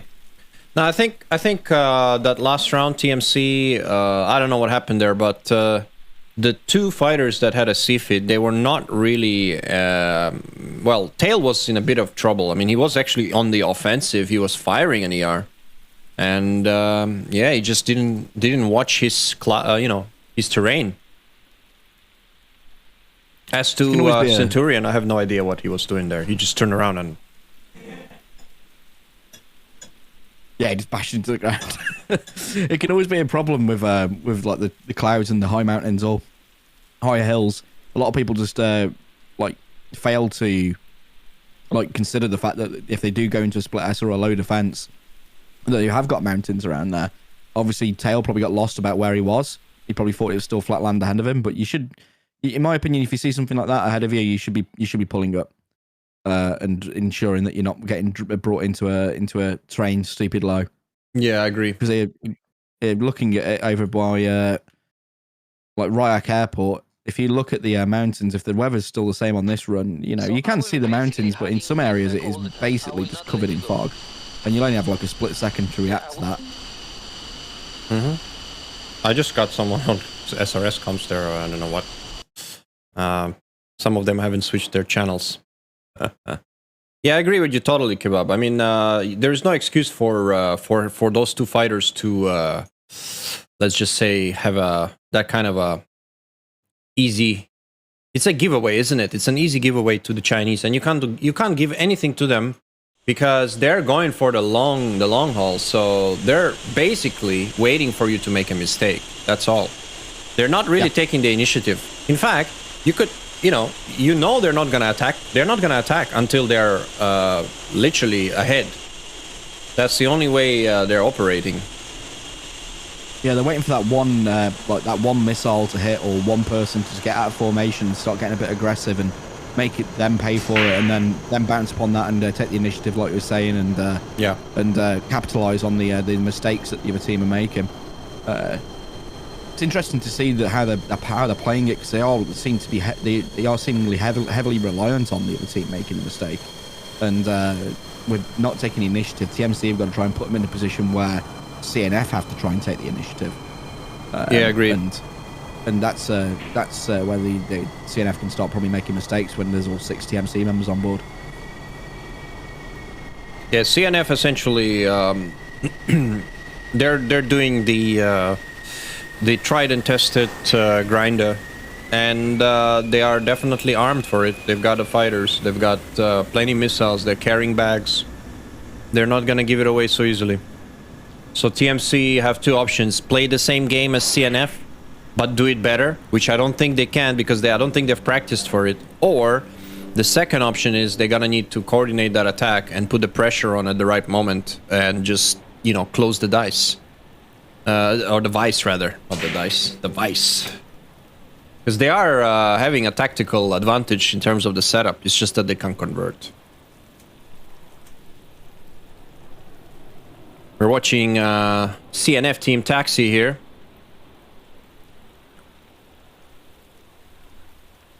Their Hornet TMC is... are looking...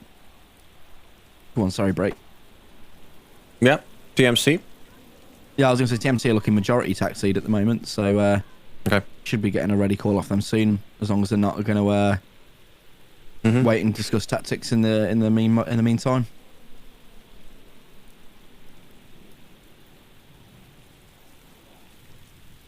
Yeah, I'm gonna keep an eye on them. All right, TMC are... Yeah, here we go. TMC are lining up. In the meantime, same goes for CNF.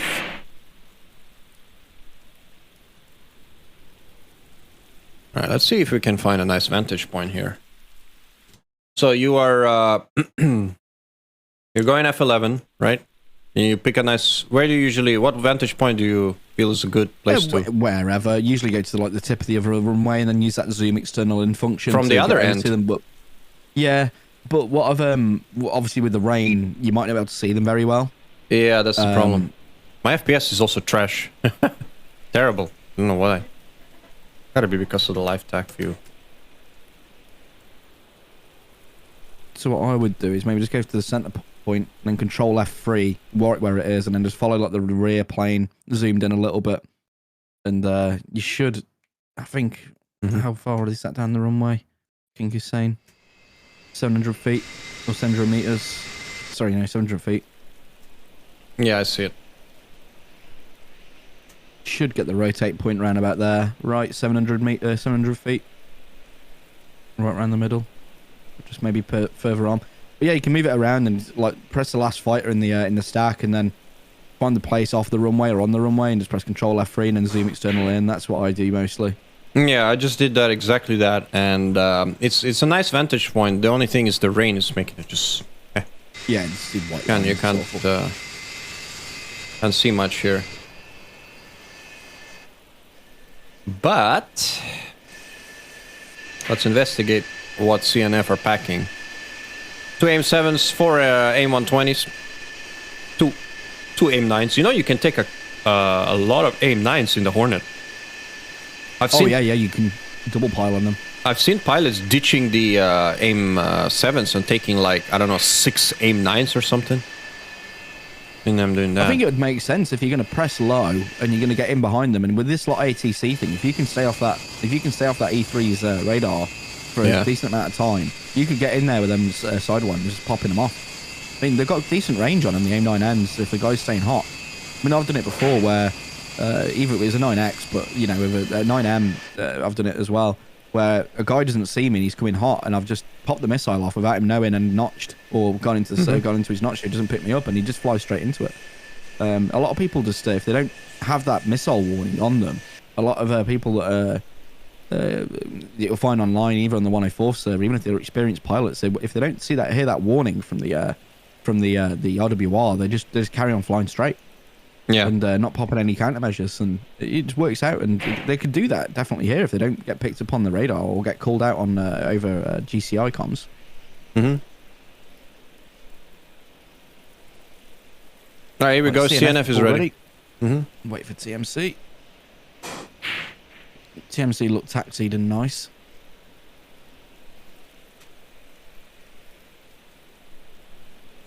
Yeah, TMC are lined up as well. All good on their end. I'm gonna get my TAC view ready. Man, must be all the...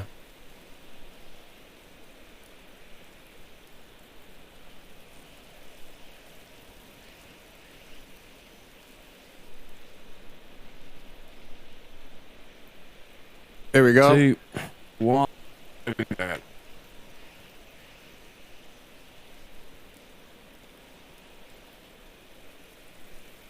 No, it just happened. My Twitch, my OBS Twitch just went blank. Wow. I don't know what that was all about. Is the stream still okay, guys? Let me know if everything's going. Here we go. We are rolling. Looks fine on my end. It can do that. Mine does it sometimes. Can go blank. Yeah. Alright, the first element of CNF is airborne. Hey, just that I can't see chat unless I have it on my DCS. That's really weird. Is there a way to reconnect chat in without... On ABS, you can right-click on the source and hit refresh. On this... No, the chat. The Twitch chat. Yeah, that's what I mean. Can I just not... I don't want to do something that fucks it up, so I'm just gonna leave it for now. Yeah, if I see anything, I'll try and call it out. Yeah, it's a 1 minute delay. If you see it not my stream getting AWOL, just let me know. I'll restart it quickly. All right, Yeah, Viper's rolling.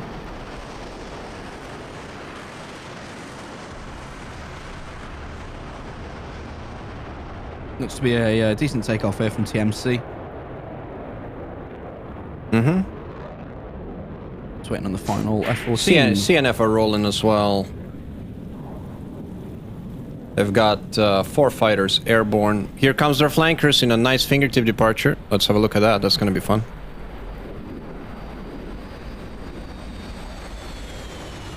Oh, nice and easy.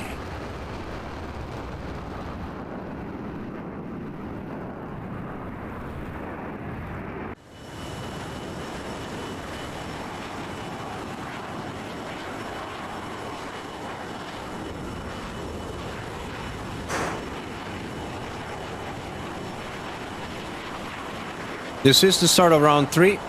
If CNF win this, they move into the finals. It's gonna be hard for TMC to beat them, but TMC need to not give up. They need to keep fighting, man. You never know. I've seen crazy things. I've seen stranger things. Yeah, if TMC have had a good team talk, they could bring it back. It is they are able to do this. I mean, it seems like they're quite, like in terms of their ability to defend missiles, they seem to be quite even. It's just when they lose that initiative and lose them couple of members due to silly mistakes, it just happens to be CNF capitalising on it because they're in disarray, I imagine, from being, having the couple of members down or a member down. Yeah.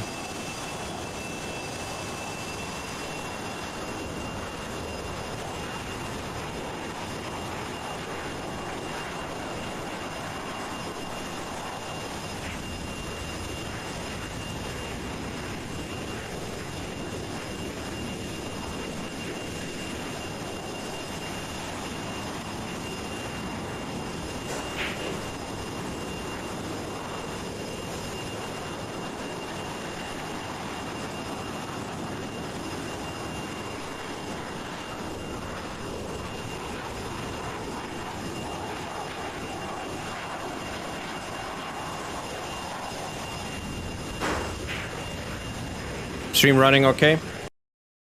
Yeah, it's all good on my end. Okay, nice. Because I've got the window on OBS for chat is just completely white, like blank.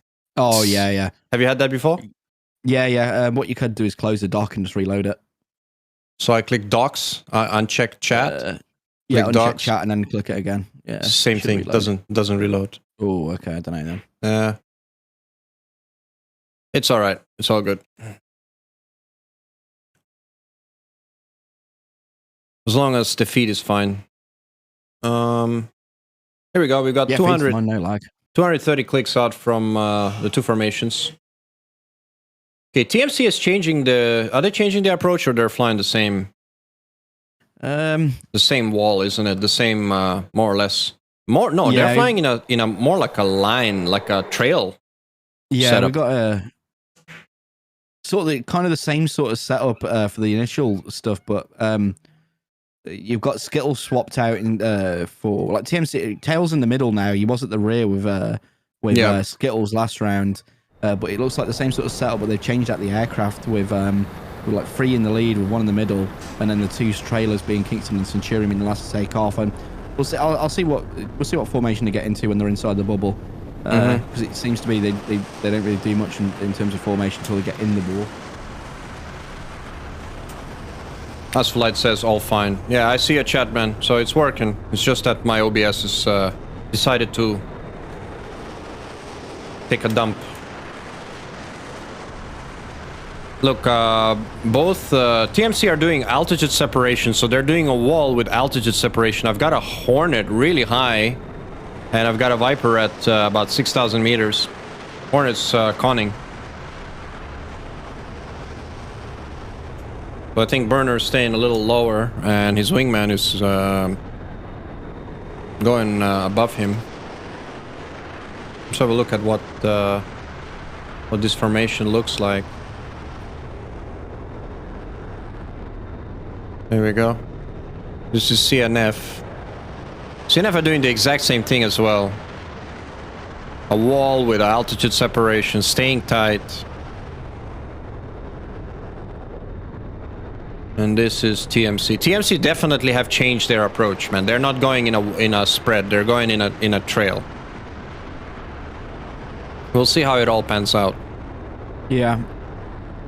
Obviously, I feel CNF are going to carry out that same tactic they did before with that circular blob they've been doing all the time. I feel like TMC are not using the potential of that F-15. He needs to go wide. He needs to go really high and hit them from the flank at Mach 2. You know why? It will make sure it will allow them to buy some space. Remember, the F-15 can flank them with immense energy, and once he gets close enough for a shot, believe me, it's not easy to defend that F-15. If he's spamming M120s on you from high altitude. And what that will do is it will break the formation of the CNF because they'll have to deal with him. But it seems like TMC are not really doing that. They're just flying their F-15 in a very low energy state. I mean, he's doing Mach... F-15 is doing Mach 0.8. You can see him here. He's doing Mach 0.8. They're almost flying it like a 16. Yeah, then it makes no sense. Might as well just fly it as fly an F-16 because you get data link, you get peer to peer, right? Yeah, you get peer to peer. So I don't quite understand the plan here. If he if he pushes on that like eastern flank and just or the western flank and just pushes in as like a distraction force, he can keep that energy up high enough to get one off, get a missile off, get it pitbull, and even defend it while remaining high with high energy. You know, right? The only thing that could really probably hit him is the JF-17's SD-10. Yeah. Well, that's what I mean. You've got to use each aircraft. I mean, let's put it this way: if you're taking an F-15, what's an F-15's trump card? Is the speed, the energy that it can achieve. You know, plus the endurance up high with all the fuel it can pack and the bags and everything. So that's where you gotta. You've got to work it that way, right? Because if you... And a fairly powerful radar as well for, you know, compared to the F-16.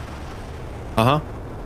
If you work it right, you can definitely, you know, pick up your target build, the bigger build some targets you did, and, you know, there's a lot of ITC out on providing you updates as much as you can, but you can, to you as much as they need to, you can almost build a picture all yourself and TWS before you switch to RWS and start, you know, lamping off missiles.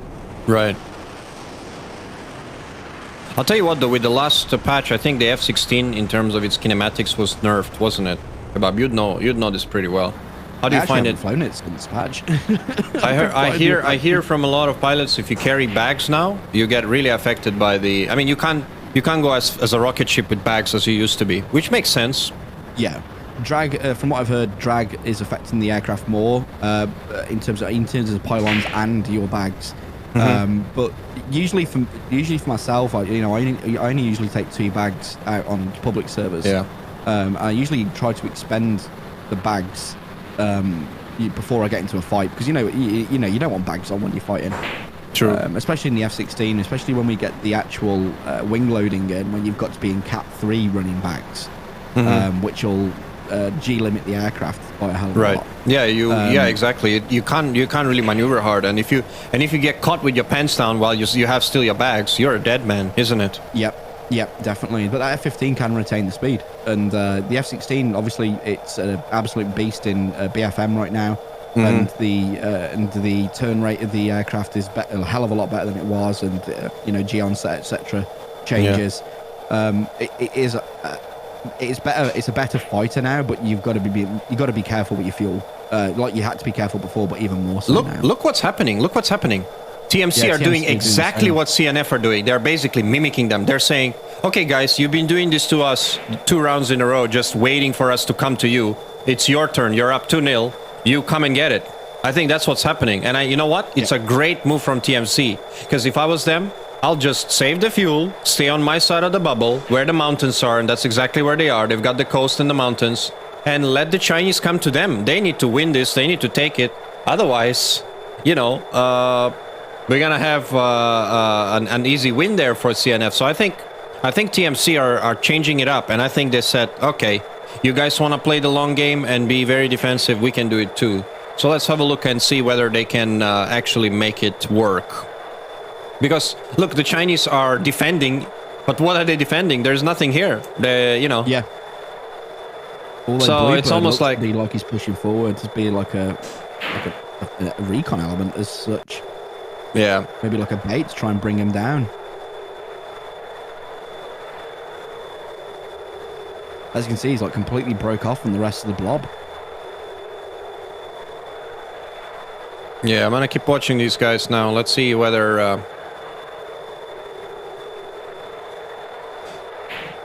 I mean, it's a pretty good idea.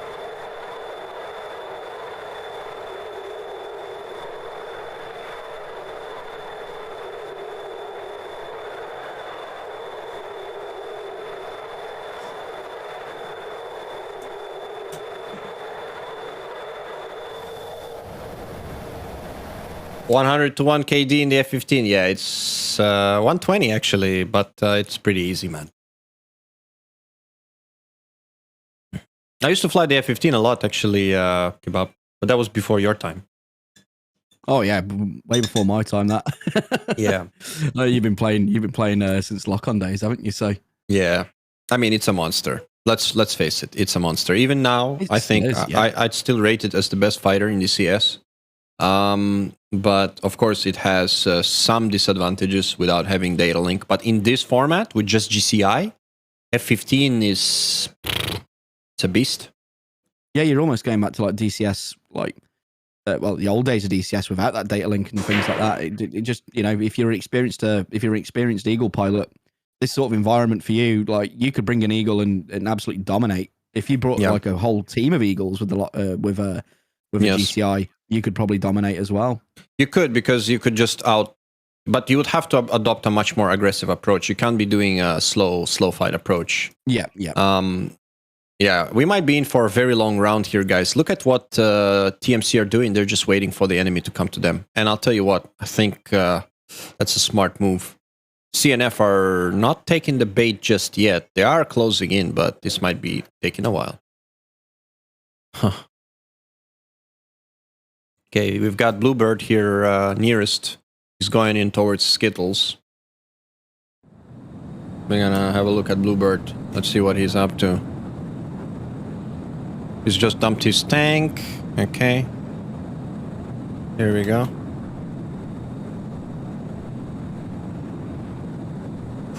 I mean, it's very obvious that the Chinese are... Wait a minute. What is this Bluebird? Look at this. Does he have differential thrust? Yeah, he's got one engine on... I think he's got some throttle issues here. Look at this. Yeah, that can either be throttle issues, or I've seen it before where it's just pure desync. Yeah, it could be a desync as well. Because look at that. He's got one... I think it's a desync, because he's got both throttles at 96% showing on the DCS. They're both showing 96%, so I don't understand. Yeah, that looks really odd, man. There. Looks like he has a black eye, you know? Yeah. That's what it looks like. I've seen it before where some of the 18 guys that have been watching where they've... Oh, there you go. Back to normal. There it is. Yeah, I was about to say when they go to burner, it changes. Oh, yeah. There we go.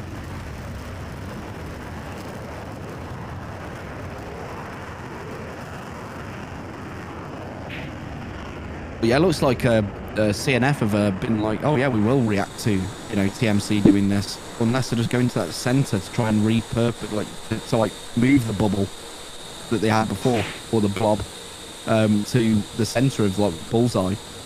which is a smart move. Really, they can move that formation around wherever they really want to. They don't have to Try and fight. force the misses, yeah. TFC don't have to fight them middle of the bullseye. They could fight them on their side of the bullseye.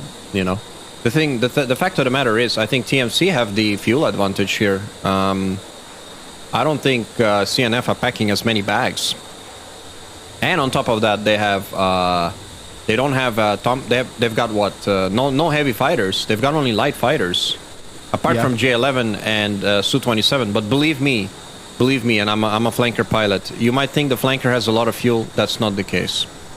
Yeah, it doesn't last very long. No, it doesn't. I don't think. I think it's not modeled correctly in DCS. Honestly speaking, we've been discussing this a lot. At low altitude, the flanker is just burning way too much fuel. Yeah, that's what I did. Yeah. At high altitude is okay, but compared to other jets, like even the F-15, the flanker just eats it like no time. So you can't even outfuel a Viper with 3 bags. Let's assume you do a fuel fight against a Viper with 3 bags or even 2 bags. Oh, here we go. A120 out. First missile. Exchange.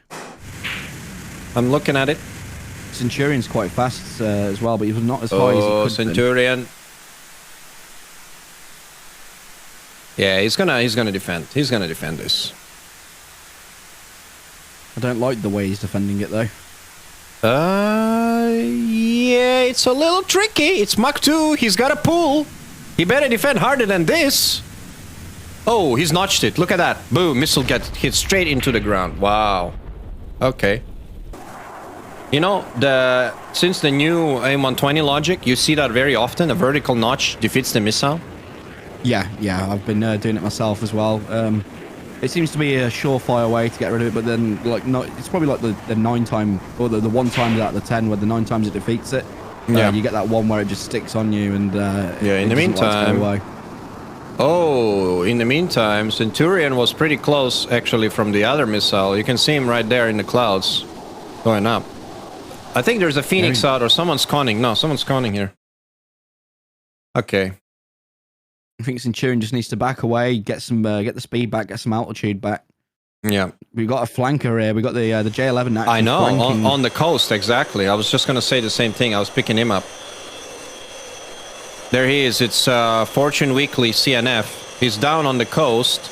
He's right there, and he's using terrain. He's trying to get along the coast into this formation. Let's see whether he can manage this. It's not gonna be easy, believe me. I'm sure the GCR from Watermelon, but it's a bit ambitious. 32 miles. Oh yeah. No, I doubt that. I doubt that SC10's doing anything.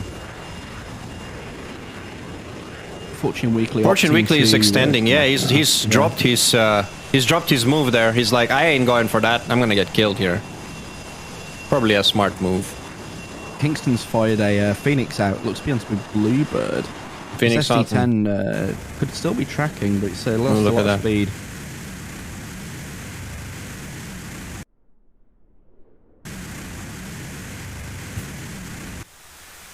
Nah, that Phoenix is not gonna get Bluebird. He's already cold. Same goes with the Phoenixes these days. Back in when it had Magic INS, you could fire on anyone going cold or hot, and it's gonna track him. Now, you fire on a bandit that's gone cold, and if you lose him from scope, that's a dead missile right there. Yeah. But you could just... oh, wait a minute. Got an AIM-120 out from... Skittles. Skittles, but once again on Akamu, and he's cold right away. Yeah, they need to be careful. They need to be really, really good with missile economy here. And yeah, I would say so far. I would say so far it's been equal. I would say it's been equal so far. And TMC are see TMC now, guys. Don't try to push. Stay exactly where you are and work north to south. Don't push. Stay exactly where you are, and let's see. And I'm telling you, they're gonna end up in the merge towards the end of the game with no missiles. It's gonna be. And they do have the Tomcat, so this is the thing. The TMC do have the Eagle and the Tomcat, which they can use to their advantage to surprise the enemy. CNF are basically stuck in one regime of fighting, you know? Low, slow, circling with the AIM-120. That's what they've got, because they've just got Vipers. They've got... they do have one Jeff as well, though, so that's... could potentially change things. Okay, Bluebird here. Bluebird on burner. That's 28 clicks. Let's have a This look is at what gonna- he does. Let's have a look at what he does. I'll tell you what, he's probably not even going to fire. Look, look, look, look, look. He's not even gating. That's Bluebird right there. Look, he's already defensive. There's a missile out on him. And it's almost like he's... Look at this. It's like flying casually. He knows exactly what's going to happen. He's trying to bait them missiles out of them. Oh, isn't he? that whine of the Hornet with the Echo 19, man. It's super good, isn't it? Oh, yeah. Beautiful. Oof. That's as easy defense as you could think of. But again, Fortune Weekly pushing up that flank. Trying to find a way in, I think. Mm-hmm.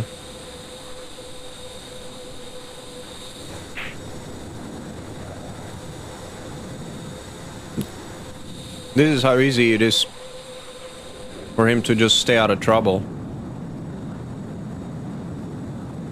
Another launch on a camo from Skittles. SD10 is out. F-14 launch as well. SD10 is out as well from the rear. It's watermelon down to SD10. Tell you what, that SD10, I'm not sure where it's gonna track anything. It is lofting hard though. I tell you, this SD10 might be nasty on beam magnesia and tail. If it keeps... Oh no, I think it's dead. It's going into the stratosphere. It's dead. It's climbing. Yeah, it looks... Yeah, it's not watermelon's supported. too far off, Nope. yeah. Not supported. Last thing you want to do is not support an SD10. Wasted missile. Yeah, big waste. That's a really powerful missile for them as well. Yeah. They've got he's only got 2 left, and I'll tell you That's what. a- Look, that's a have a look at closest have a look at Tail and his wingman, Beanbag Ninja. They're pushing in on. Look, TMC are decided to push. I'm not so sure it's a smart move. All of No, I CNF don't are think so cold. either. There is Fortune Weekly here coming in from the south, but they gotta be careful here. Fortune Weekly is still hanging around the southbound, trying to squeeze. Kingston and Fortune Weekly are now going head on. I tell you what, Kingston is Yeah. going to be working now. yeah, I think Kingston yep. they've been called out by the GCI, and he's trying to find him on scope. Yes. Oh, there we are, Phoenix. Oh, Phoenix out from Fortune Weekly's Kingston. cold. We're going cold. Let's have a look at that. There it is. Ooh.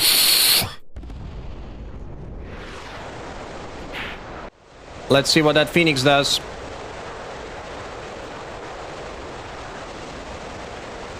You know what? If I was Kingston, I'd press the shit out of Fortune Weekly. You've got him hanging with a Phoenix. You're gonna get him, man. Press him hard, full speed ahead.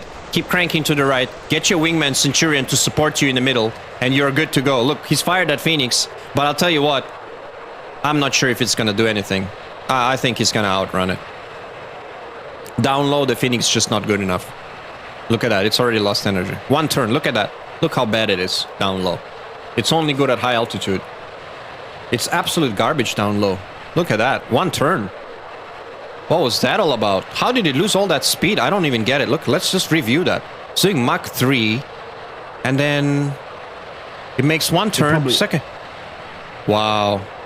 Did Fortune bring it low? Because if that gets into that drag, that Phoenix is as good as gone. Uh-oh, Like- A120 out from Beanbag Ninja. Bluebird is also caught on the far flank. There's a Sparrow out for some reason. It's not a quite good. sure. It's good. It's good.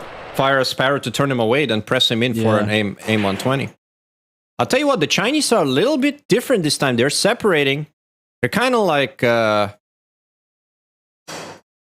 think This it's is. what I was saying. They've tried to move their formation up to bullseye, and it's just not worked out really for them. I think TMC need to be not feeling too confident now that they have the initiative, because you see they were holding down next to what is that airbase, Al Hajar, you know, right? Yeah. And now they're trying to push, and basically what will happen is same story as round 1 and 2 if they try to push, I think, because the Chinese are just going to hold that line. Look at that. You can see what they're doing now. They're setting up that line again. Got an ER out from the flanker power on Kingston. Kingston's replying though. Yeah, Kingston replying with a Phoenix, but there's a big difference here. The ER is a fast missile. Do you see that? Uh-oh. The ER is a fast missile, but can it get supported? No, it's not supported. Kingston is good.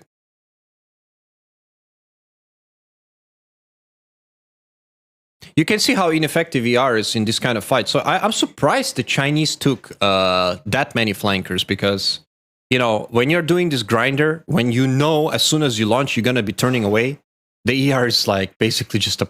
I can't move close. 3 miles onto Skittles. Oh, shit. I just noticed this real close. It hit the ground. Hit the Yeah, ground. I think it hit a building or Yeah. the ground. Yeah, because it's Yeah. the city. Oh, they almost merged and they're both separating now. Okay, look at this. TMC are pulling back. That's good. That's good. The Chinese are still working the same formation. Okay, Kingston is in there. Kingston is in there. Let's have a look.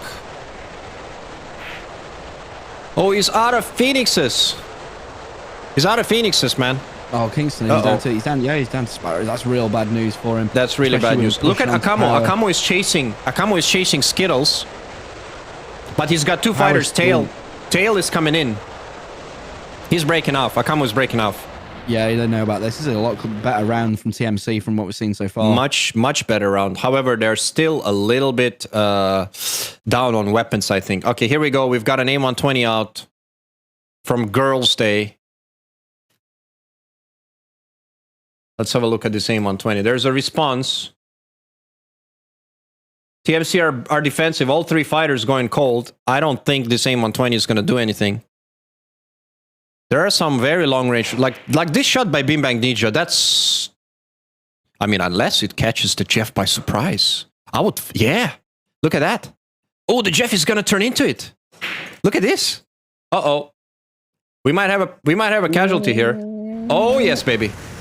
Oh, and the Jeff just foxed SD10 in return. Look at this. Uh-oh. That Jeff is in trouble. Skittles Oh, now no, it's not launching, tracking. 9 miles. It's not tracking. What is it? Is it pulling lead or is it I have no tracking? idea. No, that missile just went dead. The SD10, however, Nasty 10's dead. yeah. There's another A120 out. Oh boy, man, this is all very messy, but none of the missiles are doing anything. The Chinese are pushing in. ER out from power on That's burner. dangerous. ET follow up as well. Uh-oh, I think burner is in trouble, man. Yeah, that ER's bad. It's coming. Burner is in trouble. He needs to pull. There we Oh, are. burner's down. Nice kill by Good shield power. from power. Yeah. Nice kill by power there.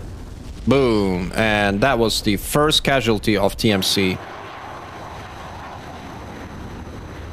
Now, in the meantime, where's where's Kingston here? He's pushing in. Look, I'm trying to find him.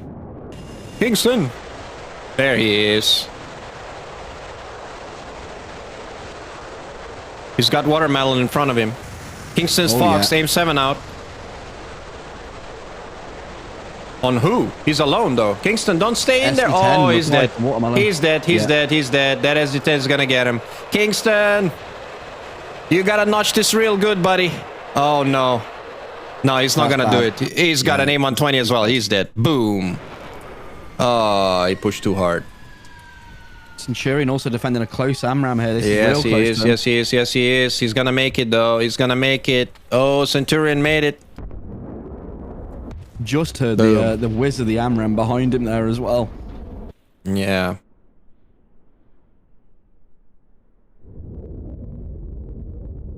All right, so what do we got here? 4v6 again, is it? 4v6 or Yeah, 4v5? 4v6, yeah. 1, 2, 3, 4. Yeah, Five. 4v6, 4v6. Oh, Where's wait, yeah, this? hold on. Yeah, it's They've 5, lost it's 5. somebody. They've Who lost died? somebody. CFIT. No, Oh, yeah, Kamu. Kamu ET died. kill. Yeah, ET kill. Akamo just got splashed. Okay, so we're still working here. There might be... TMC are definitely putting up a much better fight, don't you think? Yeah, definitely this round. I think they've gone away to the drawing board and come Oh, back another and ET been like, out yeah, from Tail. Tail is working That's good dangerous. now. Tail is That is working really dangerous. good. CNF Bluebird is extending. Oh, that's on Bluebird, I think. Oh, Tail, what are you doing, Tail? You need to work.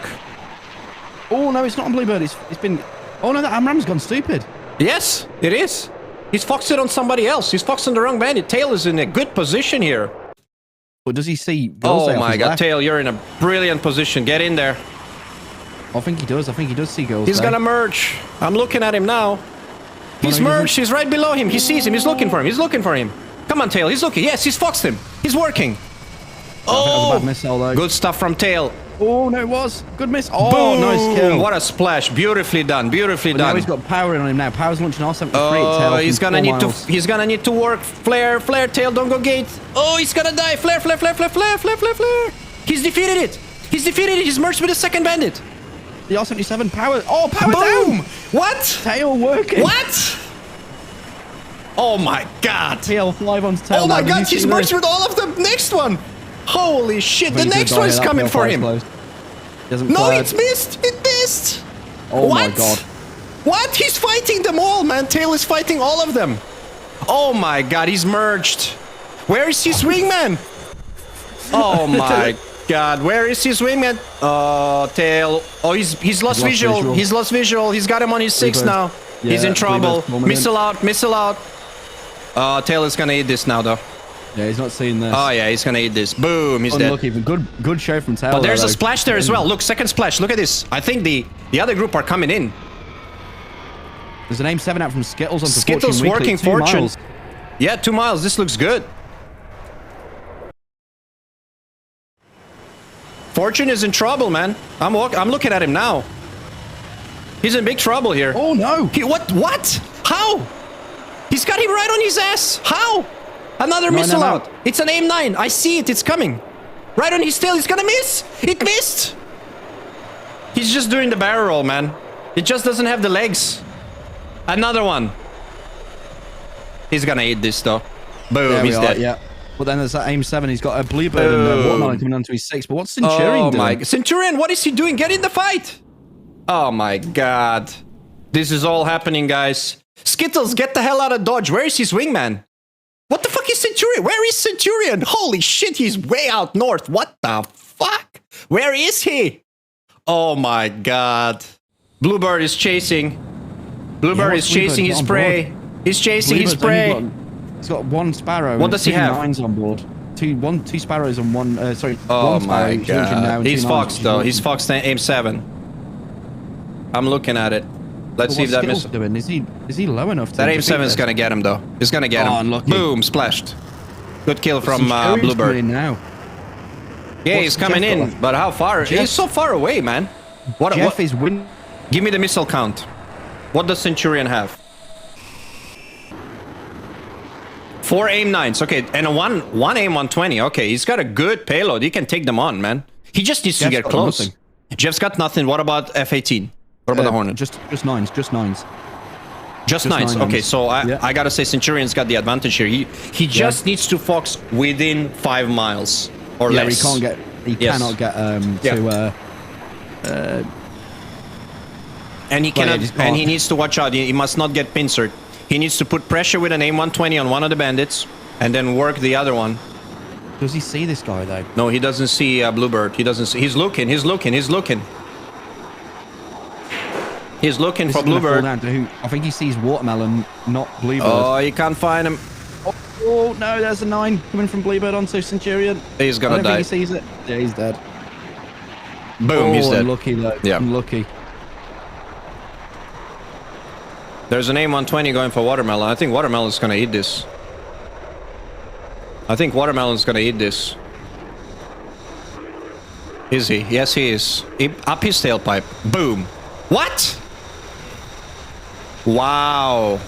He just about evaded that. Oh my God. He survives. Lol. Wow. And CNF take round number 3. Unless they can RTB back home. I think they probably can. But we're gonna have to wait for that to happen. Man, what a round. We'll see what TMC say in terms of an RTB. They might be more than happy to leave them to RTB here because that was a long fight there. Yeah, people are talking about the roll. That roll was not, I can tell you right now, I saw it. That roll was perfectly legit, guys. So let's not make a fuss of that. That missile, that aim 9 hit him, not because he was rolling. He was rolling while putting some Gs and the missile just ran out of steam. That's what happens. The only way the roll actually works, the so-called exploit roll, is when you do it so quickly in an aircraft that has a very high roll rate, like the Mirage, for example, that it lags the game. It ends up spazzing out because of netcode. That's the only time when that is an exploit, in my opinion. So if anyone's talking about that and making a fuss, I can tell you, that was what we saw there in that flanker. That was definitely nothing. Nothing out of the ordinary. He was just panic rolling, man. He was just panicking. And that AIM-9 came within a whisker of him. He wasn't lagging. So that's why the second AIM-9, even though he was doing it, hit him straight up his tailpipe. Yeah, just looking back on the tap view, yeah, he went stick relax. He pulled 10 Gs in his roll. So yeah, actually, I'd like to check it out because that's a very interesting point to make. But yeah, if he wasn't hitting 10 Gs, I think he would have missed. It was Fortune Weekly. Was it Fortune Weekly? Was that the guy? Yeah, Fortune Weekly. Skittles on Fortune Weekly. He had, let's have a look. Let's have a look at that incident. We'll come back to what's happened here. Oh my god. No. Yeah, there we go. Okay, so check this out, guys. So I had AIM-9 out on Fortune Weekly, and yeah, you see that? He just did one barrel roll with 10 Gs, and that's what defeated the missile. He just out-G'd it. There's no lag, you see? There's no warp happening. So now, the second AIM-9 is just not going to be able to do it because of the sheer energy. If Skittles here fires anything but AIM-9, no matter what he does with these rolls, he will just be dead. So he just panic maneuvered. The AIM-7 as well, by the way. The AIM-7, wow, last stitch. Oof. Proximity hit, actually, I think. But the missile doesn't have enough Mach number. You see that? If the missile has less than 1.5 Mach, you can dish it like that with a last ditch maneuver. But I can safely say he was essentially panic mode.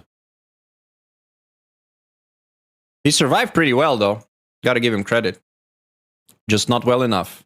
This is... I don't know what happened here, guys, but this is where I felt that big fuck up here from Centurion. Because, look, there's nobody here. Yeah, he has an AIM-120, which he defends, but, bro, how long are you going to defend it? The missile is gone! Oh my god, Centurion. He's defending a dead missile. Look at this. Oh my god. He's defending something that's not even there. It's the same missile. Oh, fuck. No wonder he flew so far. He flew 50 kilometers out of the fight, man.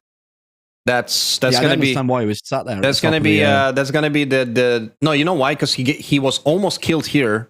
He was almost killed here before. It was really close. He must have been in a panic mode. He thought he's had a bandit on his ass. Remember, he's in an F-15. He has no data link, so he needs to get. But the thing is, he needs to get GCI calls. The GCI's got to tell him to turn in. He's got this AIM-120 here, which he defends with just the first maneuver. He could be turning in already, and if he did, they would probably win this round. But unfortunately, he ended up skirting away alone, all by himself, while his wingman were all merged. And Skittles, though, man, but I gotta say, Tail's the MVP in this round. Yeah, they lost, but Tail just went hardcore on all of them. What the fuck did we see there? Did, yeah. Look at this. He gets the R-77, perfect missile, boom, kills Empower. Then, next guy right on his tail fires a PL-5, which was flared. He merges. He loses tally. The other guys are merged on his 6. They are tumbleweed.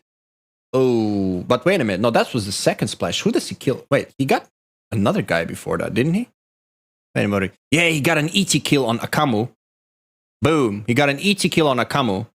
Then he got he merged with this low guy. Girls' Day. Boom. He splashes him. Then he goes in, kills Power. Boom. Then he just loses sight. If he just kept sight of this bandit here that he merged, he could kill them all, man. Jesus Christ. Unfortunate. Yeah, he just ran out of SA, man. How many bandits does he merge with? He merged with all of them, and he just blitzed right through. Good moves there. Skittles, on the other hand, and Beanbag didn't fare so well. Beanbag didn't expect that ET, did he? And that was all she wrote. But Skittles fought valiantly as well versus 3. Look at that. He gets this. He gets the lead and survives as long as possible. Just wasn't enough. And of course, Centurion at that moment realizes he was fighting ghosts all this time. And unfortunately, he just got dragged and bagged. Dragged and bagged. That's what happened. Boom. He didn't get the last Jeff as well. Wow, that was close. I don't know. How close was that? Let me have a look. That was really close. I thought that missile was going to hit him up his tailpipe. Wow. It just ran out of energy. Mach 1. Look at that. Oh my God. Okay. That was a much better round from TMC all over. If they did that from the start, I think they could have worked on that and actually pulled a pull round there from CNF, to be honest. Yeah. We'll have to see if they are able to land first. Yeah, they're going to land. No doubt about it. Let's have a look at what they're doing.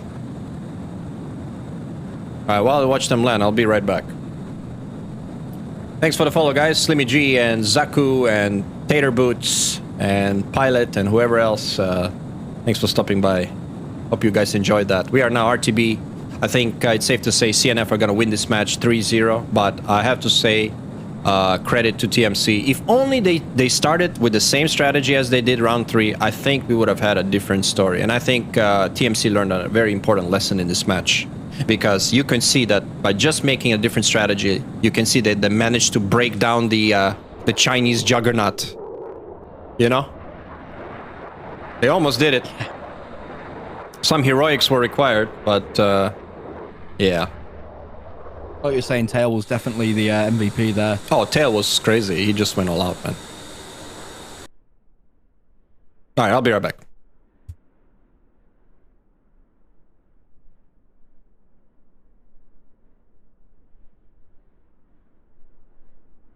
I've got a 35-mile journey back to King Hussein Air College. I think they're, like as Brake was saying, it's safe to say this is in the bag for them. They're quite a high RPMs, so they're definitely not low on fuel.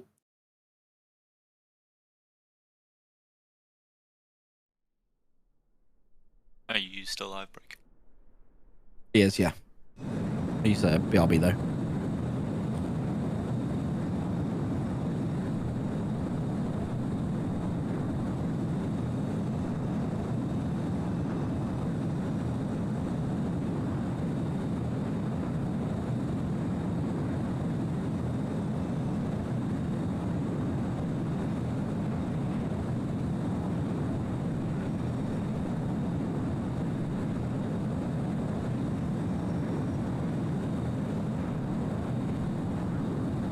Looking at both jets, they both got no missiles left. Bluebird and Watermelon, nothing left on their aircrafts.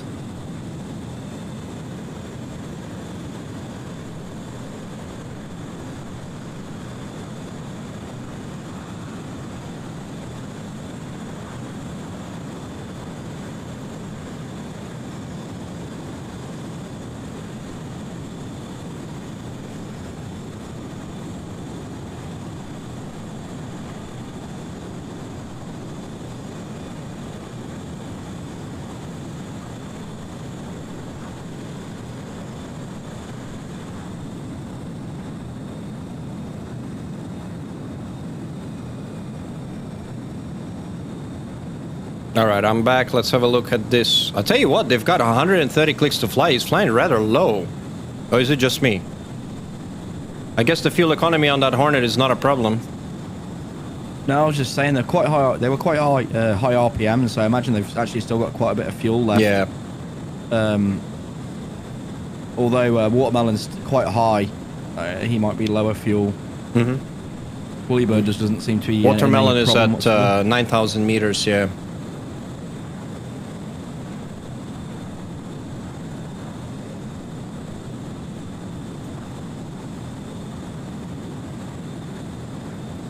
Bluebird's also got his speed brake out a little bit as well.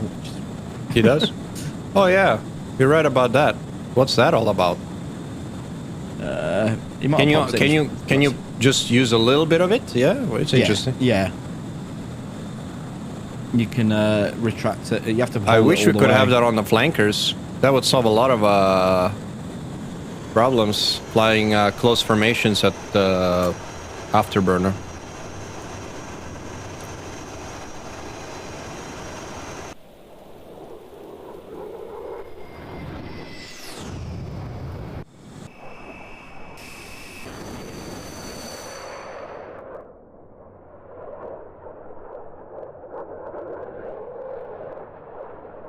All right, they're inbound, starting their descent now. 100 clicks out from King Hussein Air College. Safe to say it's in the bag for CNF here, definitely. Good round from them, but also a really good round from TMC. I reckon, like I said before, I think if they worked like that from the second round, they could have at least took a couple of rounds on the board. Totally. I think the difference here is that they kept their cool and they didn't rush in, right? And you can see they just played the same game until CNF had to get in there, and then they responded with the N-Force, and it was basically 50-50. Yeah, it could have gone either way, definitely. Yeah.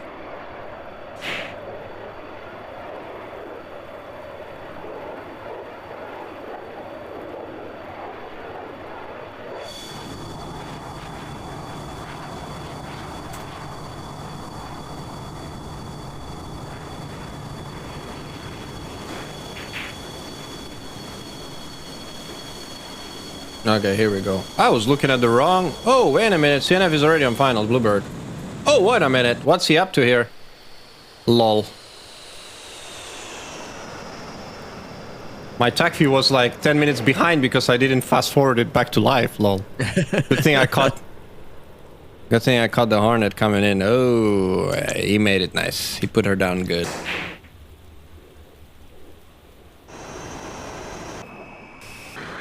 The Jeff is on finals, inbound. So if I go F11... Hold on a second. So if I go F11 now, and then go to King Hussein, and then control F3. Oh, yeah. Wait a minute. Is he landing on the taxi? He's landing on the taxiway. Yeah, he is, yeah. Lol. Yeah, he's landed on the taxiway.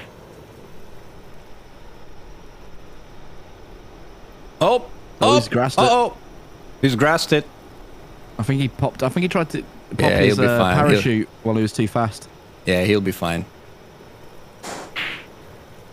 He can certainly walk away with it, so it's a successful landing. Yep. All right, I'm gonna cheap plane to replace as well if it did get destroyed. Yeah.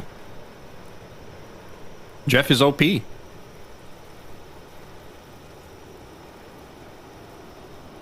All right. It's a good show there from CNF, definitely. Agreed. Good show from TMC as well.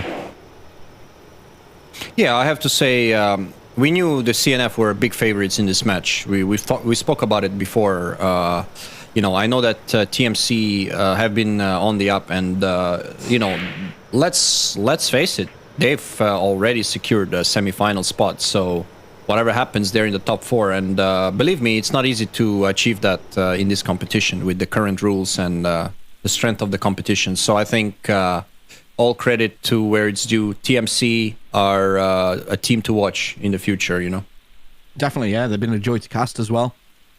Joy to cast, really good to watch in the other games that we had in the group stage as well. Really enjoyed watching them. Indeed.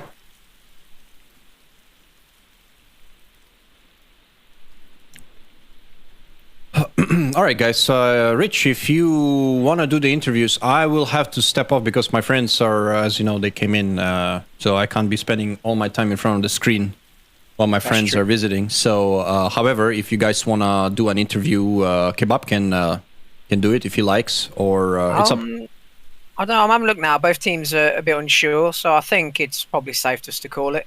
No Okay. one's seeing particularly motivated. All right. Yeah, it's been a long 3 rounds, so Yeah, exactly. I think the yeah, teams, it's a good fight, though. It's a good fight. So I'd say CNF, well-deserved victory. Congratulations to them. We will be seeing them in the finals. Though I do have one thing to add. Apparently, Centurion is going to have a stern talking to. What, for being far in the north? Oh, Well, that's I my know. interpretation. I'll tell you what. If I was the squadron leader, I'd be having a conversation with him. He's like, "Where were you, buddy?" He's like, "I had an A120." But that A120 was chasing him like, for about half an hour. But, it was in the mud. Yeah, that was a Yeah. breakdown of. I think the mistake is not so much from his part, but also from the GCI not giving him the call to turn in, and So yeah, I think that's the only thing that let them down. Everything else they did so good in that round, and they matched CNF, toe for toe, and they came out. They were about to come out on top if that F-15 was a little closer, but wasn't to be. All right, then, guys. Any final thoughts before I call the stream? No, I think I've said everything that I need to say. Really good show from CNF there. Commiserations to TMC, but that last round was really good to watch. Congratulations to TMC to get into the semi-finals, and congratulations to CNF for securing a final spot. Indeed, So indeed. see TMC in the battle for third as well. That's right. We're going to have a third place match as well. So TMC will be flying again, guys. So yeah, keep that in mind. They might be out from the winning this tournament, but they're not out of the event. They still have a match to go. So basically, I'd say the top 4 teams reaching the final 4 are the real winners here because they get to fly all the way till the end of the competition, and that's always the fun part. Oh, definitely, yeah. It's going to be a good booster for them as well as the squadrons realise they can get this far in a tournament as well. Congratulations to TMC for that, and CNF obviously they've been around for a long time, and again showing that they can get to the final of the tournament. It's good to see. Indeed. Also, big thanks to everyone supporting this event, guys. All the sponsors, all the people who are involved in the background, the likes of Magnitude 3, Rasbam, LOATC, which we are using, TACView, you name it. And of course, big thanks to Kebab for co-hosting with me today and providing commentary. Thanks for being here, bro. And by the way, the third place match, I'm not sure we're going to have to see who's doing I know Deliberator is doing our match tomorrow. We're going to have 2 more matches after that. So we'll see how we figure that streaming schedule after we know the finals and the third place. Yeah, it'll be fun to do. I'll be excited to get back into it and host another one if needed. Nice. All right, guys. Thanks for having me. Thanks for being here. All right, guys, I'm going to call it here. Thanks for watching. I hope you enjoyed that.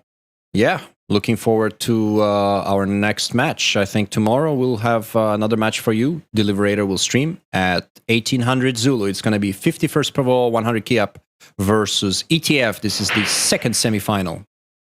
And the winner of that will face CNF in the final for the cheese. Oh, yeah, it's going to be good. I'll be watching that match when I get back from my Mother's Day meal. Nice, man. Have a good one. Yeah, catch you guys later. All right, signing off. See you later. Take it easy.